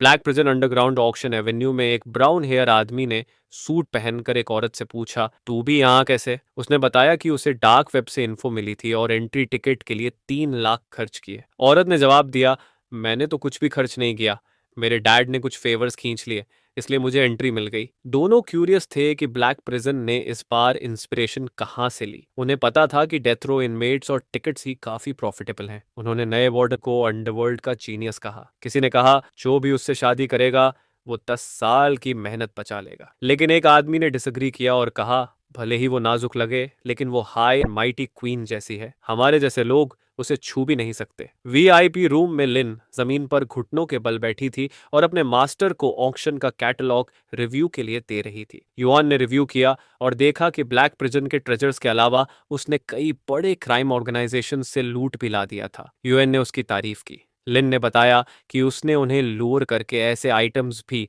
लिस्ट में डलवा दिए जो उसके मास्टर स्पेसिफिकली चाहता था। यूएन ने उसे फिर से सराहा। उनका मेन गोल था फंड्स रेस करना ताकि black prison S class metallic mimic beast को कंटेन कर सके। लेकिन लिन ने कहा, अगर आपको पसंद हो तो आप वो ट्रेजर भी ले सकते हो जो आप हमेशा से चाहते थे, लेकिन हेड्स अप, उस आइटम के लिए बहुत कंपटीशन होगा और मैं गारंटी नहीं कर सकती कि आप बिड जीतेंगे। सजेशन है कि शैडो थीव्स को ही खत्म करके उनसे छीन लें। यूएन ने कामली कहा, नो नीड, रिस्क लेने और पकड़े जाने की जरूरत नहीं। मुझे फेयर कंपटीशन एंजॉय करना पसंद है। मैं ऑक्शन में रेगुलर कॉम्पिटिटर बनकर ज्वाइन करूंगा। ऑक्शन शुरू हुआ। लिन ने सबका वेलकम किया और इसे लॉ और ऑर्डर की फॉरबिडन लैंड कहा। उसने बताया कि ये डार्क से आए end of the world treasures का फीस्ट है। एक मोटे आदमी ने लिन के लाल घुटनों को देखा और अंदाजा लगाया कि वो काफी देर से घुटनों पर बैठी होगी। उसके बगल वाले आदमी को यह सुनकर गुस्सा आ गया। उसने कहा, वो हमारे ऊपर खड़ी है, वो किसी को खुश करने के लिए घुटनों पर नहीं बैठेगी, शायद बस कहीं टकरा गई होगी। फिर ऑक्शन का पहला आइटम आया। लिन ने माइक होस्ट को दे दिया। जब रेड कवर हटाया गया तो एक बूढ़ा आदमी दिखा जो कुर्सी पर बना था और मुंह बंद था। क्राउड थोड़ी डिसअपॉइंटेड हुई। होस्ट ने उसे इंट्रोड्यूस किया, ये है doctor Mark, death row inmate, जिनकी सुबह इलेक्ट्रोक्यूशन होनी थी। नाम सुनते ही क्राउड पहचान गई। ये तो वही सीरियल किलर है जिसने 18 मर्डर्स किए थे। सबको डिस्गस्टिंग लगा कि उसे ऑक्शन पर रखा गया है। किसी ने रीजन दिया, लेकिन इसने कभी कोई सर्जरी फेल नहीं की। डूम्सडे वर्ल्ड में जहां सबको अपनी जान की फिक्र है, टॉप टियर सर्जन बहुत कीमती होता है। ऑडियंस में से किसी ने बिड किया 2 मिलियन, मेरे फादर को हार्ट सर्जरी चाहिए। लेकिन किसी और ने हायर बिड दिया क्योंकि उसे स्पाइनल सर्जरी की जरूरत थी। होस्ट ने क्लैरिफाई किया, डॉक्टर मार्क की स्टार्टिंग बिड 50 मिलियन है। सब शॉक्ड रह गए।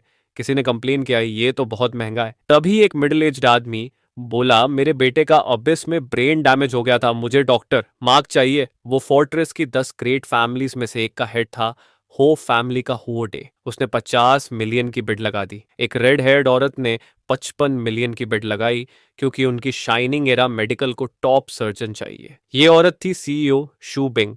किसी और ने 56 मिलियन बोला। फिर लोग आगे बिडिंग करते रहे और प्राइस 60 मिलियन तक पहुंच गया। डी बहुत डेस्परेट था। उसने सीधा 80 मिलियन बोल दिया। उसने सबको चेतावनी दी कि रुक जाओ और समझो, मैं अपने बेटे की जान बचाना चाहता हूँ। बिंग ने आर्ग्यू किया, मैं ह्यूमैनिटी बचाना चाहती हूँ। उसने 85 मिलियन बिड कर दिया। ये सुनकर डावर गुस्से में आ गया और उसने अमाउंट डबल करके 170 मिलियन बोल दिया। उसने धमकी दी, अगर किसी ने मेरे बेटे की लाइफलाइन रोकने की कोशिश की तो मैं ये पैसे उसके फ्यूनरल पर खर्च कर दूंगा। सबको लग रहा था कि वो आदमी अपना दिमाग खो चुका है। दूसरी तरफ ब्लैक प्रिजन को एक जैकपॉट मिल गया। एक जीरो कॉस्ट कैदी को लगभग 200 मिलियन में बेच दिया। बिंग के चेहरे पर गुस्से की लकीरें थीं। होस्ट ने होदे को कांग्रेट्स कहा कि उसने डॉक्टर मार्क जीत लिया है। साथ ही वार्निंग भी दी कि डॉक्टर मार्क की मेंटल स्टेट अनस्टेबल है, इसलिए उसे संभल कर इस्तेमाल करें।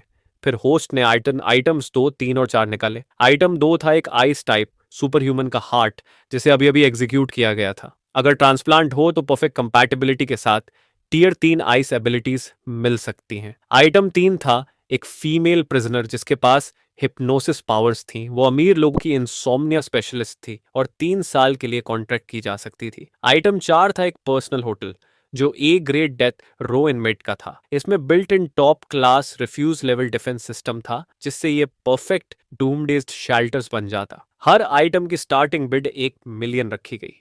क्राउड पागल हो गई। हर आइटम के लिए अलग अलग ऑफर्स आने लगे। यूएन खुश था कि सब सही ट्रैक पर चल रहा है और 300 मिलियन का सिक्योरिटी डिपॉजिट जुटाना आसान हो जाएगा ताकि S class metallic mimic piece को कंटेन किया जा सके। उसने लिन की तारीफ की उसके हेवन गिफ्ट्स, आइटम सिलेक्शन और बिजनेस माइंडेडनेस के लिए। लिन ब्लश कर गई और ग्रैटिट्यूड दिखाते हुए बोली, आप कभी भी अपने गिफ्ट का रिबन खोल सकते हैं। छत पर बैठा स्पाइडर मॉन्स्टर इरिटेट हो गया। लिन ने उसे समझाया, जेलस मत हो, हम सब अपने मास्टर के हैं। यूएन ने सबको चुप कराया और कहा, बैक टू बिजनेस। लिन ने रिपोर्ट किया, जैसा मास्टर ने प्रिडिक्ट किया था, पहला आइटम हो फैमिली ने जीता। और क्योंकि हो फैमिली फायर ड्रैगन डोजो का मेन स्पॉन्सर है, अब उनकी डोजो की बजट बहुत ड्रास्टिकली लो हो जाएगी। और सबसे बड़ी बात, जबरदस्ती डॉक्टर लेने की वजह से उन्होंने दुश्मन बना लिए। यूएन मुस्कुराया क्योंकि उसे पता था कि जिस मोमेंट हुओ फैमिली ने फायर ड्रैगन डोजो को सपोर्ट किया, उनकी किस्मत सील्ड हो गई। फिर उसने पूछा, कौन सा आइटम एबिसल सिल्वर स्पाइडर को इवॉल्व करने वाला मटेरियल रखता है? नेक्स्ट आइटम ऑक्शन का हाईलाइट था ब्लड आर्ट स्टैच्यू, जो हिडेन थीव्स ग्रुप से आया था। इसे एपोक्लाइप्स के 3 महान स्कल्प्टर्स में से एक होनंग ने क्राफ्ट किया था। आर्टिस्टिक वैल्यू के अलावा इसका मेन फंक्शन था कल्टीवेशन एनर्जी देना पूरे 300 मीटर रेडियस में। कुछ डोजोज के पास भी ऐसे ट्रेजर्स नहीं होते। ये वो चीज थी जिसके सपने सारे डोजोज और नोबल फैमिलीज देखते थे। स्टार्टिंग बिड थी 50 मिलियन और ये कुछ मॉन्स्टर्स को इवॉल्व भी करा सकता था। Shao Yuen, thunder ability dojo का 9th डिसाइपल और अवेकन्ड वन, ने सोचा ब्लड अर्थ स्टैच्यू निंग श्वान को प्रपोज करने के लिए परफेक्ट गिफ्ट है।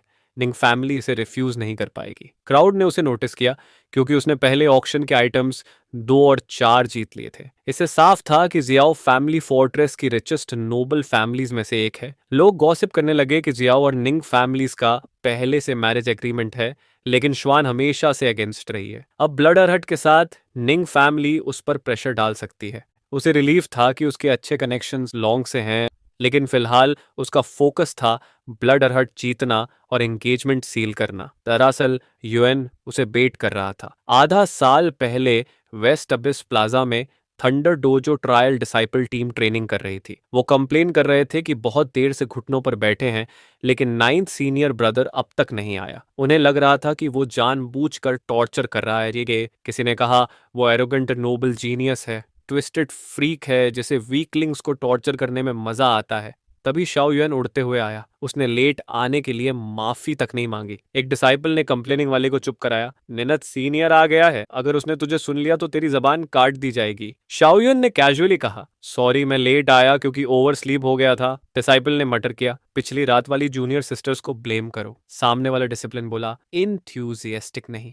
शायद वो डर गई थी क्योंकि जो भी रेजिस्ट करता है वो उसके हाथों मर जाता है। वो सब चाहते थे कि साइको को पनिशमेंट मिले, लेकिन शाओयुएन ने एरोगेंटली कहा, अवेकेंड वन जैसे मैं नोबल ब्लड से पैदा हुआ हूं और तुम लो बॉर्न एबिलिटी यूजर्स सिर्फ मॉर्टल्स हो। अगर मॉर्टल्स गॉड से नाराज होते हैं तो डिवाइन पनिशमेंट झेलना पड़ेगा। तुम सब अबिस ट्रायल में कैनन फॉडर हो और मेरी होने वाली ट्रायल पार्टनर वो लड़की है। तुम में से कोई उसके बारे में सोचना भी मत, वो सिर्फ मेरी है। फिर उसने एक पावरफुल स्ट्राइक मारा और कई ट्रेनीज को किल कर दिया, सिर्फ ये दिखाने के लिए कि अगर कोई उसके खिलाफ जाएगा तो उसका यही हाल होगा। उसे पूरा भरोसा था कि उस दुनिया में कोई उससे कम्पीट कर ही नहीं सकता। ऑक्शन हाउस में वापस वो एरोगेंट था कि कोई उससे कम्पीट करेगा ही नहीं। वो सोचता था कि बाकी सब नोबडी हैं। बिंग ने 60 मिलियन की बिड लगाई क्योंकि उनके रिहैबिलिटेशन सेंटर को ब्लड आर हार्ट चाहिए। Curator Liang Jin of Blood Sun Museum ने 70 मिलियन की बिड लगाई अपनी प्राइवेट कलेक्शन के लिए। शाओ युआन ने सीधा 100 मिलियन बोल दिया। वहां बाकी लोग शॉक्ड थे,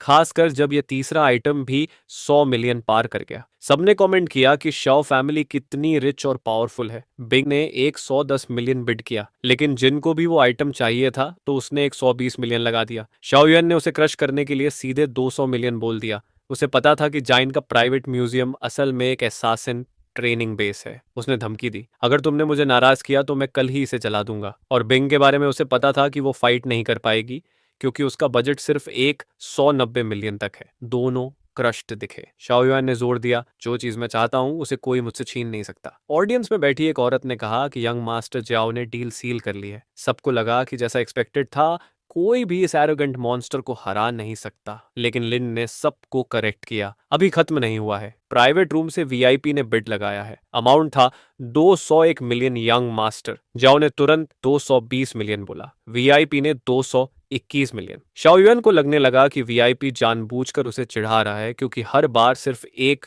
मिलियन ज्यादा बोल रहा है। वो इरिटेट हो गया और ऑर्गेनाइजर से पूछा, तुम लोग कुछ करोगे भी या नहीं? लिन ने कामली जवाब दिया, ये मिनिमम रिक्वायरमेंट पूरी करता है, ऑक्शन जारी रहेगा। गुस्से में आकर शाओ युएन ने 250 मिलियन बोला। वीआईपी ने फिर 251 मिलियन। जाओ फैमिली का यंग मास्टर 260 मिलियन बोला। वीआईपी ने 261 मिलियन। ये चलता रहा जब तक बिडिंग 300 मिलियन तक नहीं पहुंच गई। शाओ युएन अब पिस्ड था।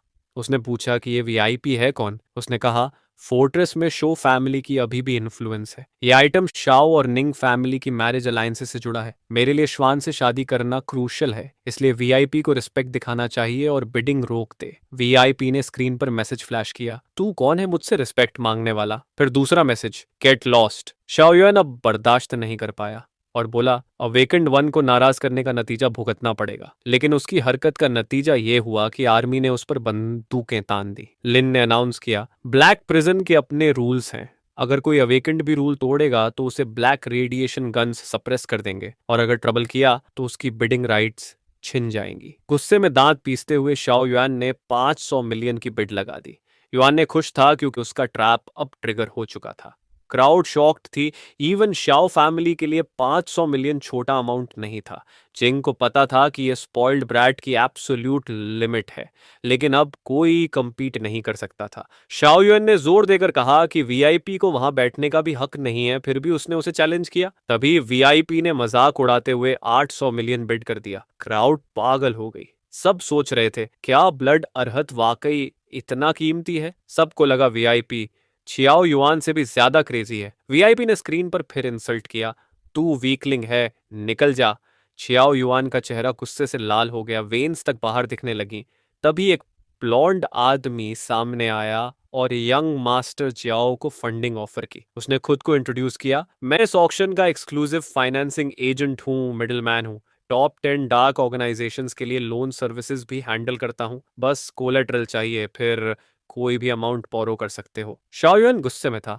उसे लगा ये लोन शार्क मौके का फायदा उठा रहा है, लेकिन शिंग ने क्लैरिफाई किया, मैं बस मदद कर रहा हूँ और थोड़ी कमीशन कमा रहा हूँ। शिंग के पास इंटेल था कि शाओयुन ने शाओ फैमिली की अबिस की माइंस कंट्रोल कर रखी हैं, लेकिन वो सिर्फ 600 मिलियन तक की फंड्स एक्सेस कर सकता है। शिंग को यह भी पता था कि जाओ फैमिली डेस्परेटली निंग फैमिली से मैरिज अलायंस चाहती है और ब्लड और हार्ट उसका की है। तो उसने सजेस्ट किया, अगर तुम अपनी 2 माइंस को कोलैटरल रखो तो मैं तुम्हें 1 अरब तक लोन दे सकता हूं। लिन ने ऑक्शन की सेकंड कॉल दी, क्या कोई और हायर बिड लगाना चाहता है? शिंग ने शाओ युएन को साइन करने को कहा, फंड्स तुरंत ट्रांसफर हो जाएंगे। वीआईपी ने स्क्रीन पर फिर इंसल्ट डालकर चोक किया। शाओ युएन गुस्से से भड़क गया और पेन उठा लिया। शिंग ने विस्पर किया, मेरे इंटेल के हिसाब से वीआईपी 1.2 बिलियन से ऊपर नहीं जा सकता। अगर तुम सीधा इतना बिड कर दो तो वो फंड्स अरेंज नहीं कर पाएगा और सब खत्म हो जाएगा। शाओयुन ने सोचा कि ये जरूरी है या नहीं, लेकिन आखिर में उसने साइन कर दिया। सबको लगा वो पागल हो गया है। क्राउड को भी कंफर्म हो गया कि शाओ फैमिली के पास सच में माइंस है। अब ये पॉइंट ऑफ नो रिटर्न था और यही युआन का मकसद था। लेकिन वीआईपी ने 1.6 बिलियन बिड कर दिया। सबके मुंह खुले के खुले रह गए।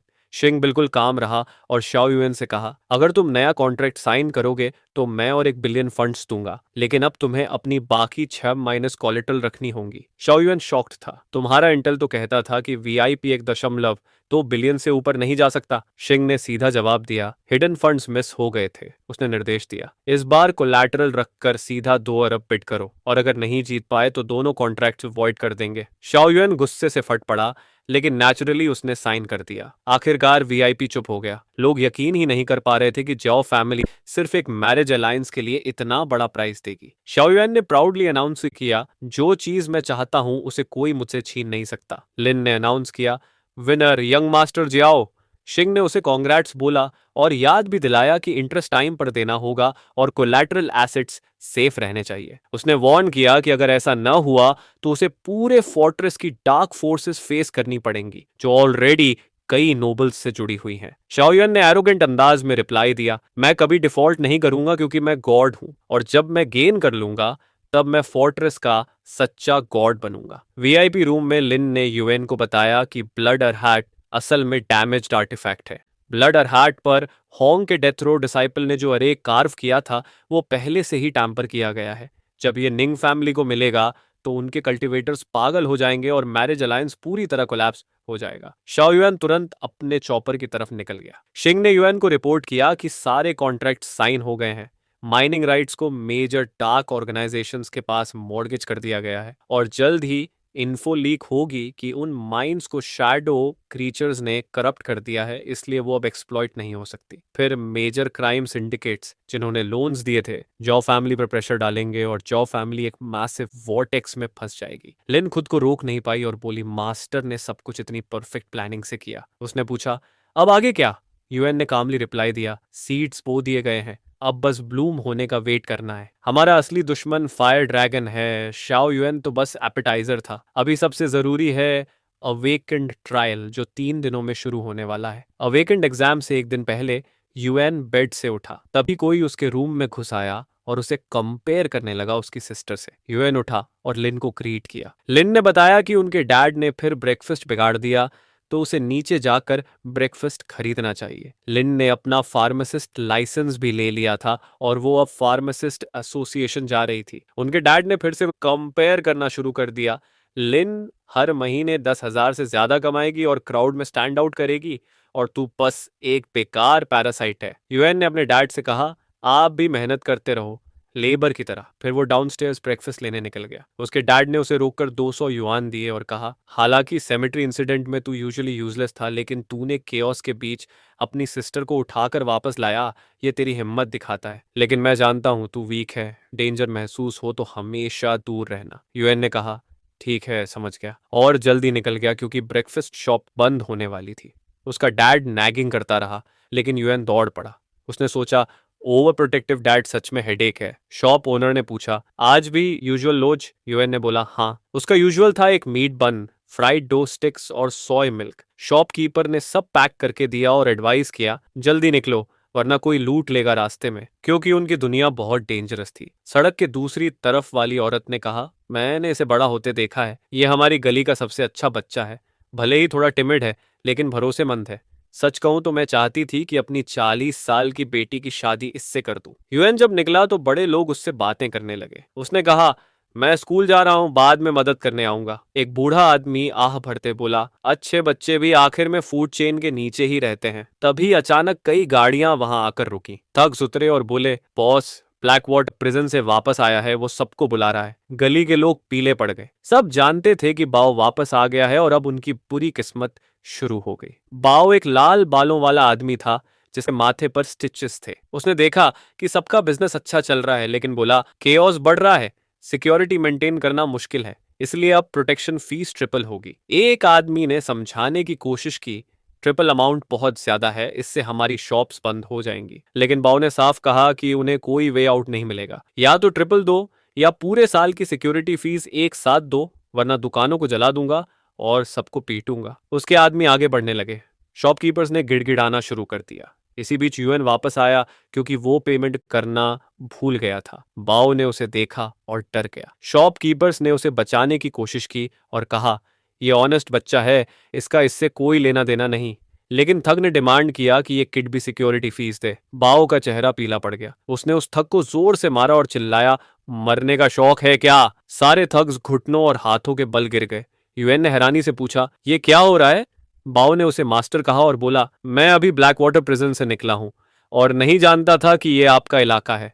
मैंने आपके दोस्तों से पंगा लिया और इसीलिए मुझे मर जाना चाहिए। स्ट्रीट के लोग शॉक्ड रह गए। वो quite honest kid actually underworld boss है। यूएन के मन में बस यही आया, अब तो मेरी इमेज पूरी कोलैप्स हो गई। अब पड़ोसियों का सामना कैसे करूंगा? बाओ ने प्रॉमिस किया कि अगर यूएन उसे माफ कर दे तो वो लॉयल्टी साबित करने के लिए अपना हाथ काट देगा। नेबर्स और शॉक्ड हो गए।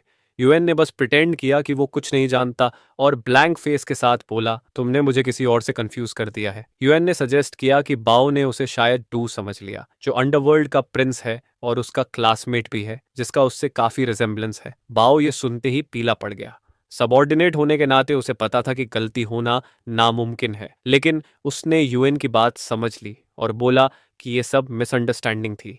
उसने कहा, एक ऑर्डिनरी स्टूडेंट अंडरवर्ल्ड प्रिंस दाजू नहीं हो सकता। अब मिसअंडरस्टैंडिंग क्लियर हो गई तो मुझे स्कूल जाना चाहिए। उसने अपने लोगों को रिमाइंड किया कि पड़ोसियों को डराना मत। नेबर्स हैरान थे, लेकिन उन्हें विश्वास हो गया कि यूएन को बस उसके क्लासमेट समझ लिया गया था। उनका भरोसा था कि इतना ऑनेस्ट बच्चा गैंगस्टर बॉस का मास्टर हो ही नहीं सकता। हाँ, एक औरत को थोड़ा डाउट था, लेकिन उसने ज्यादा ध्यान नहीं दिया क्योंकि उसे लगा यूएन इतना ऑनेस्ट है कि अंडरवर्ल्ड से उसका कोई लेना देना नहीं। असल में युआन छिपकर सब सुन रहा था और वहीं गैंगस्टर्स उसके प्रेजेंस से नर्वस खड़े थे। फिर उसने बाओ को घूरते हुए पूछा, तुम्हें किसने परमिशन दी मुझे मास्टर कहने की? यह सुनकर बाओ शॉक्ड रह गया।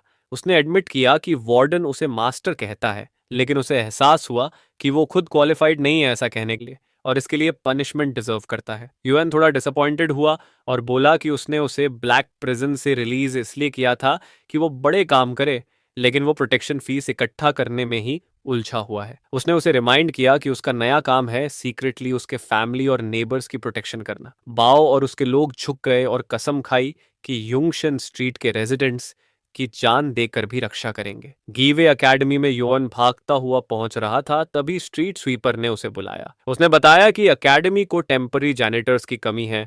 उसने सुपरवाइजर से बात करके युआन के लिए एक स्पॉट फिक्स कर दिया ताकि वो फैमिली की मदद के लिए पैसा कमा सके। यूएन ने उसे थैंक्स बोला और कहा कि क्लास के बाद वो उसे ढूंढेगा। अंकल ने उसे याद दिलाया कि ये स्टूडेंट्स के लिए अच्छा मौका है और पे भी अच्छी है, तो मिस मत करना। वो हैरान रह गया जब यूएन अचानक गायब हो गया। असल में यूएन सामने खड़ी कार में बैठ चुका था। उसने उस आदमी से कहा, जल्दी बोलो जो बोलना है, मुझे स्कूल वापस जाकर लीव मांगनी है। शिंग ने रिपोर्ट दी, फाइनेंशियल प्रॉब्लम्स की वजह से फायर ड्रैगन हॉल ने कुछ नॉन कोर एसेट्स बेच दिए। इस तरह मैंने जीओए एकेडमी अक्वायर कर ली। अब स्कूल तुम्हारा है। यूएन स्टन्ड रह गया। शिंग ने आगे बताया कि उसने उसके डैड को नया प्रिंसिपल अपॉइंट करने का भी इंतजाम कर दिया है, क्योंकि उनकी academically gifted daughter top scorer है। बोर्ड ने मान लिया कि उनके स्ट्रॉन्ग एजुकेशनल वैल्यूज हैं, इसलिए उन्हें 10 साल के लिए प्रिंसिपल बना दिया। यूएन फ्लैबरगास्टेड था। असली प्लान तो बस इतना था कि उसके डैड को स्कूल में कोई छोटा मोटा काम मिल जाए ताकि वो सुपरमार्केट में फिश काटना बंद कर दे। शिंग ने कहा, मैं हरी में था इसलिए मिसअंडरस्टैंडिंग हो गई। यूएन ने कहा, ठीक है, डैड को कुछ दिन एंजॉय करने दो, बाद में कोई एक्सक्यूज निकालकर हटाना। फिर वो कार से उतर गया। उसने टीचर्स ऑफिस में नॉक किया और खुद को इंट्रोड्यूस किया। टीचर उसे देखकर खुश हुई।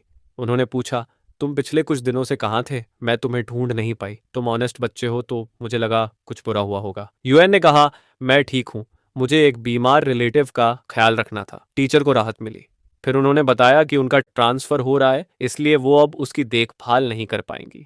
उन्होंने उसे एडवाइस दी, ज्यादा फ्रेंड्स बनाओ ताकि कोई तुम्हें बुली ना कर सके। यूएन को क्यूरियोसिटी हुई कि अचानक क्यों जा रही हैं। दूसरे प्रोफेसर्स ने उसे घूरा और ब्लेम किया। उन्होंने कहा, काय ट्रबल कर रहा था और टीचर सिया ने कई बार तुम्हें बचाने के लिए इंटरवीन किया। डायरेक्टर नाराज हो गया और उसने उन्हें फायर कर दिया। वो डिसीजन 1 महीने पहले हो चुका था। वोंग फैमिली भले ही टीचर सिया गुस्सा हो गई और बोली, चाइल्ड को कुछ मत कहो। यूएन, तुम उनकी बात मत सुनना। यूएन ने कामली कहा, अगर आप नहीं जाना चाहती तो कोई आपको फोर्स नहीं कर सकता। टीचर्स ने मजाक उड़ाया, तू तो बस गरीब बच्चा है और बड़ी बड़ी बातें करता है। असली पावर डायरेक्टर जियाओ के पास है। पूरी स्कूल मैनेजमेंट उसके साथ है। तू उसका डिसीजन ओवरटर्न नहीं कर सकता। यूएन ने जवाब दिया, मुझे उसका डिसीजन लेने की जरूरत ही नहीं है। वो खुद निकल जाएगा और अगर पूरी मैनेजमेंट उसकी साइड में है तो पूरी टीम को फायर कर दूंगा। 3 दिन बाद पूरी स्कूल मैनेजमेंट टीम अचानक फायर कर दी गई। सिर्फ टीचर जेया ही बची। सनी वेदर में यूएन रूफटॉप पर सो रहा था। उसका क्लासमेट ने उसे जगाया और बताया कि एक सीनियर सिस्टर गुस्से में है। वो फायरी टेम्पर के लिए जानी जाती थी, तो क्लासमेट डर रहा था कि युआन को विप न कर दे अगर उसने उसे नाराज कर दिया। युएन ने समझाया, मैं सिस्टर लू की शॉप में लेट तक मदद कर रहा था, इसलिए यहाँ सो गया। उसने क्लासमेट को थैंक यू बोला। क्लासमेट ने बताया कि सीनियर सिस्टर आधा साल पहले खुद अवेकन हो सकती थी, लेकिन उसने रैंक बढ़ाना रोक दिया ताकि जूनियर ब्रदर्स को लीड करके एग्जाम में ले जा सके। उसका मकसद था थंडर क्लैप हॉल के लिए एक और अवेकनिंग स्टोन जीतना। इसलिए भले ही उसका टेम्पर फायरी है, लेकिन सब उसका रिस्पेक्ट करते हैं। अब इस नंबर 9 एंट्रेंस पर सीनियर सिस्टर ने सबको डांटा, तुम सब फूल्स हो, इम्प्रूवमेंट करने से मना करते हो, तुम्हें सुपीरियर्स से पहले पहुंचना था। ये थी सीनियर सिस्टर मू रंगियन। उसने सबको बोला कि अबिस अवेकेंड एग्जाम बहुत ही डेंजरस है और अगर तुम इसे हल्के में लोगे तो ऐसे मरोगे कि तुम्हारी लाश तक नहीं मिलेगी। उसने वीकलिंग्स को भी कॉल आउट किया, जिनके पास असली स्ट्रेंथ नहीं है और बस अपना बॉडी बेचकर चांस पाया है। ये सुनकर यूएन हैरान रह गया, क्योंकि वो उसी पर ताना मार रही थी। वो सीधे उसके पास आई, हॉस्टाइल अंदाज में। उसने कहा, सीनियर सिस्टर निंग मार्शल आर्ट्स फैनेटिक है और वर्ल्डली अफेयर्स में नाइव है, इसलिए वो तुम जैसे प्रिटी बॉय के चक्कर में आ गई। मुझे तुम जैसे लोगों से नफरत है जो डर्टी कनेक्शन से अंदर घुसते हो। तुम एबिस में सिर्फ लड़कियों को चार्म करके सरवाइव नहीं कर पाओगे। अगर स्ट्रेंथ की कमी है तो अभी छोड़ दो, क्योंकि मेरे पास तुम्हें प्रोटेक्ट करने की एनर्जी नहीं है। यूएन ने मुस्कुराते हुए बोला, मैं अपना ख्याल खुद रख सकता हूँ। वो डाउट करती रही। उसने उसे एक चीज फेंक कर दी और बोली, अगर एबिस में कभी डेस्परेट सिचुएशन में फंस जाओ तो इसे एक्टिवेट करना, मैं तुरंत आ जाऊंगी। यूएन ने उसे थैंक यू बोला।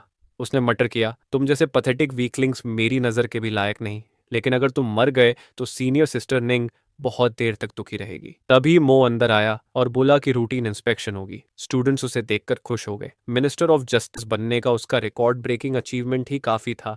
सबका ध्यान खींचने के लिए वो अवेकेंड हुए बिना ही मिनिस्टर बन गया था। स्टूडेंट्स उसे जीनियस मानते थे और कहते थे कि वो इस जनरेशन के टॉप 3 टैलेंट्स में से एक है। रंगयिन ने मौका लिया और यूएन को चिढ़ाया, तू तो जमीन पर धूल जैसा है और मो ब्लेजिंग सन जैसा। लेकिन उसे अजीब लगा कि इतनी हाई स्टेटस वाला आदमी सिक्योरिटी संभालने क्यों आया है एग्जाम में। एक गार्ड ने उससे एबिस एक्सेस पास मांगा। वो भूल गई थी। उसने पूछा, डिजिटल पास चलेगा? स्टूडेंट्स शॉक्ड रह गए।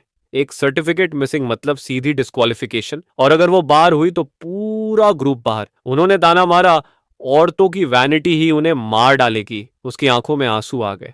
उसने कहा, प्लीज हमें अंदर जाने दो, वरना मैं अपने मास्टर को कैसे जवाब दूंगी, मुझे सजा मिलेगी। मो ने कहा, तुरंत निकल जाओ। यूएन ने कहा, एक बार एक्सेप्शन बना दो। रंगिन ने उसे ट्रबल मेकर कहा, यह पॉसिबल नहीं है जब तक कि तू गॉड ना हो। लेकिन मो ने रिप्लाई दिया, कोई प्रॉब्लम नहीं, और उसने सबको एंट्री दे दी। सबके जॉज ड्रॉप हो गए। यूएन ने बस कहा, लकी हो। मो ने उन्हें सेफ रहने की विश दी। स्टूडेंट्स अम्यूज थे कि मो ने उन्हें बाउ किया। उन्हें आउटरेजस लगा क्योंकि वो सबसे एरोगेंट जीनियस माना जाता है, पोलाइट नहीं। लेकिन फिर भी वो खुद को लकी मान रहे थे। रंगीन ठोकर खाकर गिरी। यूएन ने उसे पकड़ लिया। वो ब्लश हुई लेकिन प्राइडफुल एक्ट किया। बोली, नाइस बनने का नाटक मत करो, मैं निंग जैसी नहीं हूं, और मुझसे थैंक्स की उम्मीद मत रखना। फिर वो गुस्से में चली गई। वे लोग एलिवेटर में चढ़े। किसी को पता नहीं एबिस 9 कितना डीप है। एलिवेटर से भी 3 घंटे लगते हैं नीचे पहुंचने में। एबिस के बारे में ज्यादातर डेटा कॉन्फिडेंशियल होता है, तो डिटेल्स उन्हें वहीं जाकर पता चलेंगी। कई एलिवेटर्स एक साथ उतरे। आखिरकार वो डेस्टिनेशन पहुंचे। स्टूडेंट्स कंप्लेन करने लगे, ये 3 घंटे 3 दिन रात जैसे लगे। वो रिलीफ महसूस कर रहे थे कि पहुंच गए। उन्होंने देखा कि यूएन फिर कॉर्नर में सो रहा था। रंगिन ने कहा, इग्नोर करो इसे। जब वो एलिवेटर से बाहर निकले तो ठंड ने सबको हिला दिया। उन्हें लगा जैसे किसी दूसरी दुनिया में आ गए हों। यूएन इवेंचुअली उठा। रंगिन ने उसे रिमाइंड किया, 300 मीटर से ज्यादा दूर मत जाना मुझसे। छोटी सी गलती भी टोटल डूम बन सकती है। वहां उनका स्वागत किया गया और अनाउंस हुआ कि एग्जाम अब शुरू होगा। पहला फेज था सर्वाइवल गेम। 10 सेकंड का काउंटडाउन शुरू हुआ। रूल था 48 घंटे तक जिंदा रहो तो दूसरे राउंड में क्वालिफाई कर जाओगे। एक स्टूडेंट ने पूछा, अगर मैं स्क्वायर में ही रुका रहूं तो क्वालिफाई हो जाऊंगा? दूसरे ने समझाया, 10 मिनट में प्रोटेक्टिव बैरियर गायब हो जाएगी, सिक्योरिटी स्टाफ हट जाएगा और मॉन्स्टर्स टाइड की तरफ फ्लड कर देंगे। एबिस 9 को 7 जोन्स में डिवाइड किया गया था। Grey, green, blue, yellow, red, purple, black. Starting zone 1 point per hour, grey 10 points per hour, green 50 points per hour, blue 100 points per hour, yellow 500 points per hour, red 1000 points per hour, purple 5000 points per hour, black 10,000 point प्रति घंटा। एक leader board survival score rank करेगा। Top 100 को मिलेगा rich rewards. Top 10 rewards में शामिल थे 20 A rank ability पोर्टियन, एक स्टेबिलिटी गेम, सी रैंक एबिलिटी ब्लाइंड बॉक्स और एक half step awaking stone. Rewards अविश्वसनीय थे। स्टेबिलिटी गेम और हाफ स्टेप अवेकिंग स्टोन से 9वीं रैंक अवेकन होने का चांस 90% से वाइपर हो जाता। ए रैंक एबिलिटी पोशंस भी बहुत रेयर थे। हर एक का यूनिक जेनेटिक कोड था। मार्केट में अनअवेलेबल। अगर कोई अनरजिस्टर्ड इसे यूज करे तो ड्रग एडमिनिस्ट्रेशन उसे तुरंत हंट कर लेगा। यूएन सोच रहा था, 5 एबिलिटी पोशन से मैं 6th से 9th रैंक तक जा सकता हूँ, और अवेकनिंग के लिए 9वीं रैंक जरूरी है, तो मुझे टॉप 10 स्पॉट एम करना ही होगा। उन्होंने रनंगियन से पूछा कि उनका टारगेट जोन कौन सा है। उसने जवाब दिया, येलो। उसने कहा, बैरियर लिफ्ट होने से पहले निकलो और फर्स्ट मॉन्स्टर टाइड के आने से पहले मूव करो। सबके चेहरे पीले पड़ गए। उन्हें डाउट था कि वो लोग 1 घंटा भी सरवाइव नहीं कर पाएंगे। उसके अलावा डेंजर बहुत हाई था, लेकिन रंगिन ने प्रॉमिस किया, मैं सबको प्रोटेक्ट करूंगी, बस मेरे पास रहना।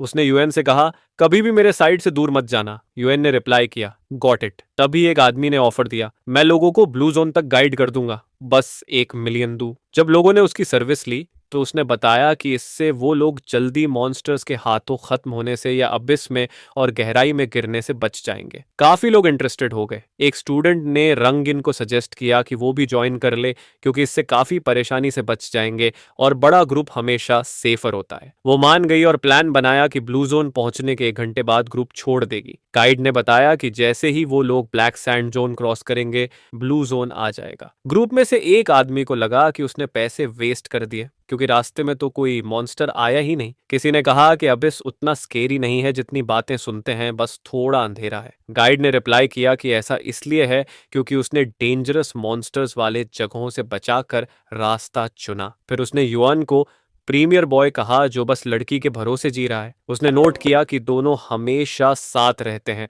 और जैसे ही वो थोड़ा दूर होता है, रंगीन गुस्सा हो जाती है जैसे वो उसका एक्सक्लूसिव पोजेशन हो। रंगीन ब्लश हुई और चिल्लाई कि वो वीक है इसलिए बस उसे प्रोटेक्ट कर रही है। आदमी बोला, समझ गया, और बताया कि जब वो यंग था तो उसे भी बिस्तर से बाहर निकलने का मन नहीं करता था। बाकी लोग गॉसिप करने लगे। उन्हें लगा कि रंगीन जैसी प्राउड जीनियस का सपोर्ट मिलना युआन की किस्मत है। उस कॉन्वर्सेशन के बाद गाइड ने बताया कि 20 मिनट में ब्लू जोन पहुंचेंगे, लेकिन वहां वो गारंटी नहीं कर सकता कि सब जिंदा रहेंगे। उसने सबको अलर्ट रहने को कहा।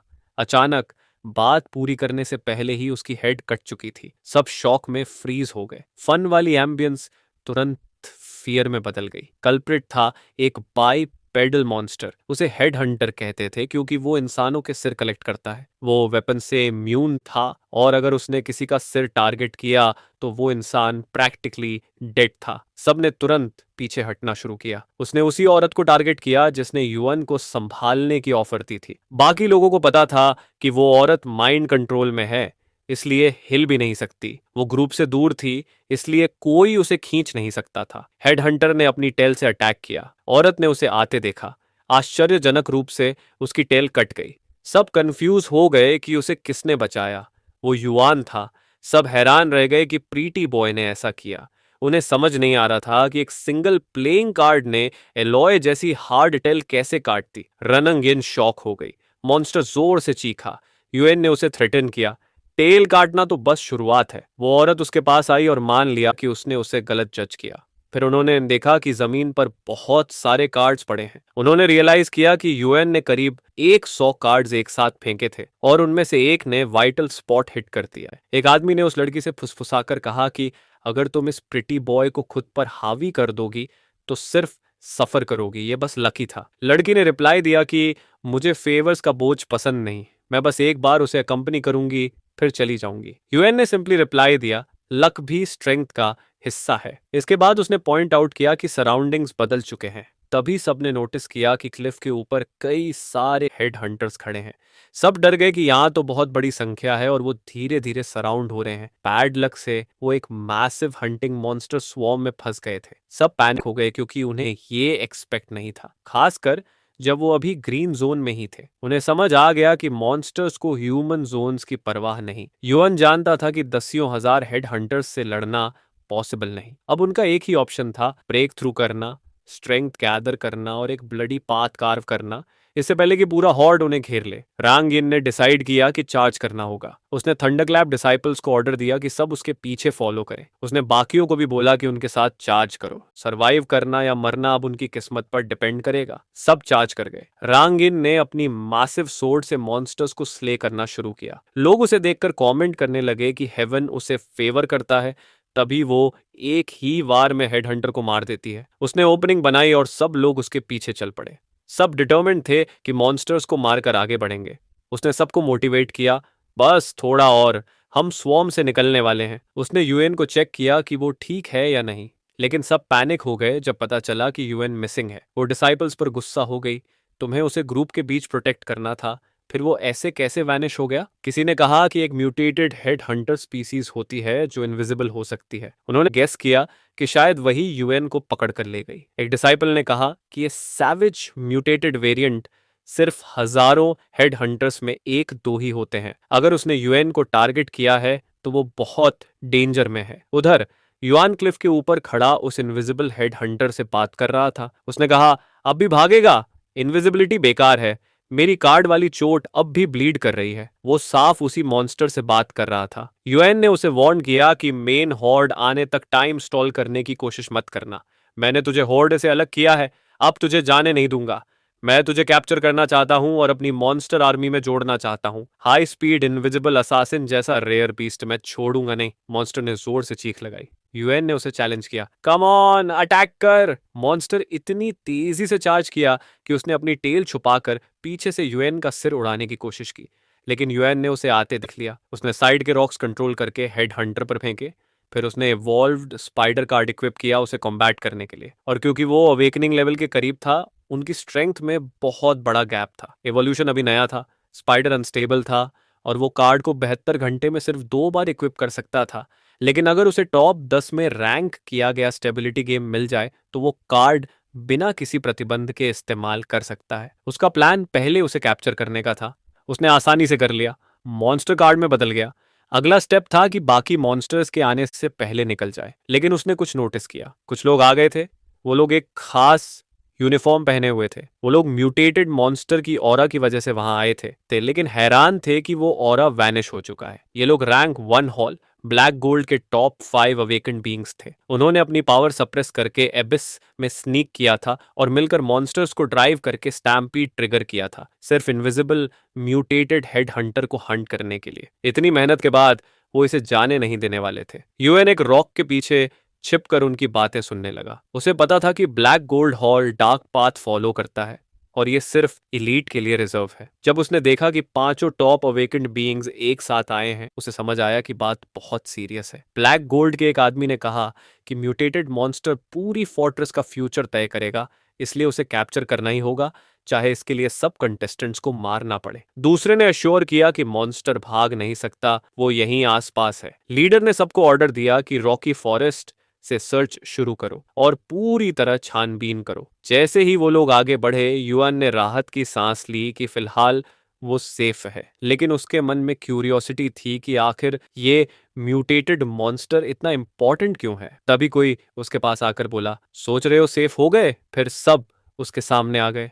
उनमें से एक के पास होलोग्राफिक स्कैनिंग एबिलिटी थी और उसके लिए ऐसे छिपे हुए चूहे को ढूंढना आसान था। उन्होंने सोचा कि ये रैट कितना ओवरहियर कर चुका है उनकी बात, लेकिन उन्हें परवाह नहीं थी। चाहे जितना सुना हो, उसे डिस्ट्रॉय करना ही है। उन्होंने युआन को नीचा समझा और इंटरोगेट करने की जरूरत भी नहीं समझी, बस मारने का सोचा। युआन को समझ आ गया कि उसका फेट सील्ड है, वो उसे बोलने का मौका भी नहीं देंगे। उन्होंने कहा कि इस दुनिया में सर्वाइवल ऑफ द फिटेस्ट है और वीक के लिए बेगिंग भी बेकार है। तभी यूएन ने एक टेरिफाइंग ऑरा छोड़ा और बोला, जाओ मेरी करंट पावर लेवल स्कैन करके देख लो। ब्लैक गोल्ड वाले शॉक में आ गए। उन्होंने देखा कि उसकी स्पिरिचुअल पावर अवेकनिंग लेवल पर है। उनके लिए ये इमेजिन करना भी इम्पॉसिबल था, क्योंकि उन्हें अवेकनिंग लेवल की पावर रीगेन करने में कम से कम 10 मिनट लगते हैं। यूएन ने बताया कि उसे स्पाइडर कार्ड इक्विप करने में 1 सेकंड से भी कम लगता है।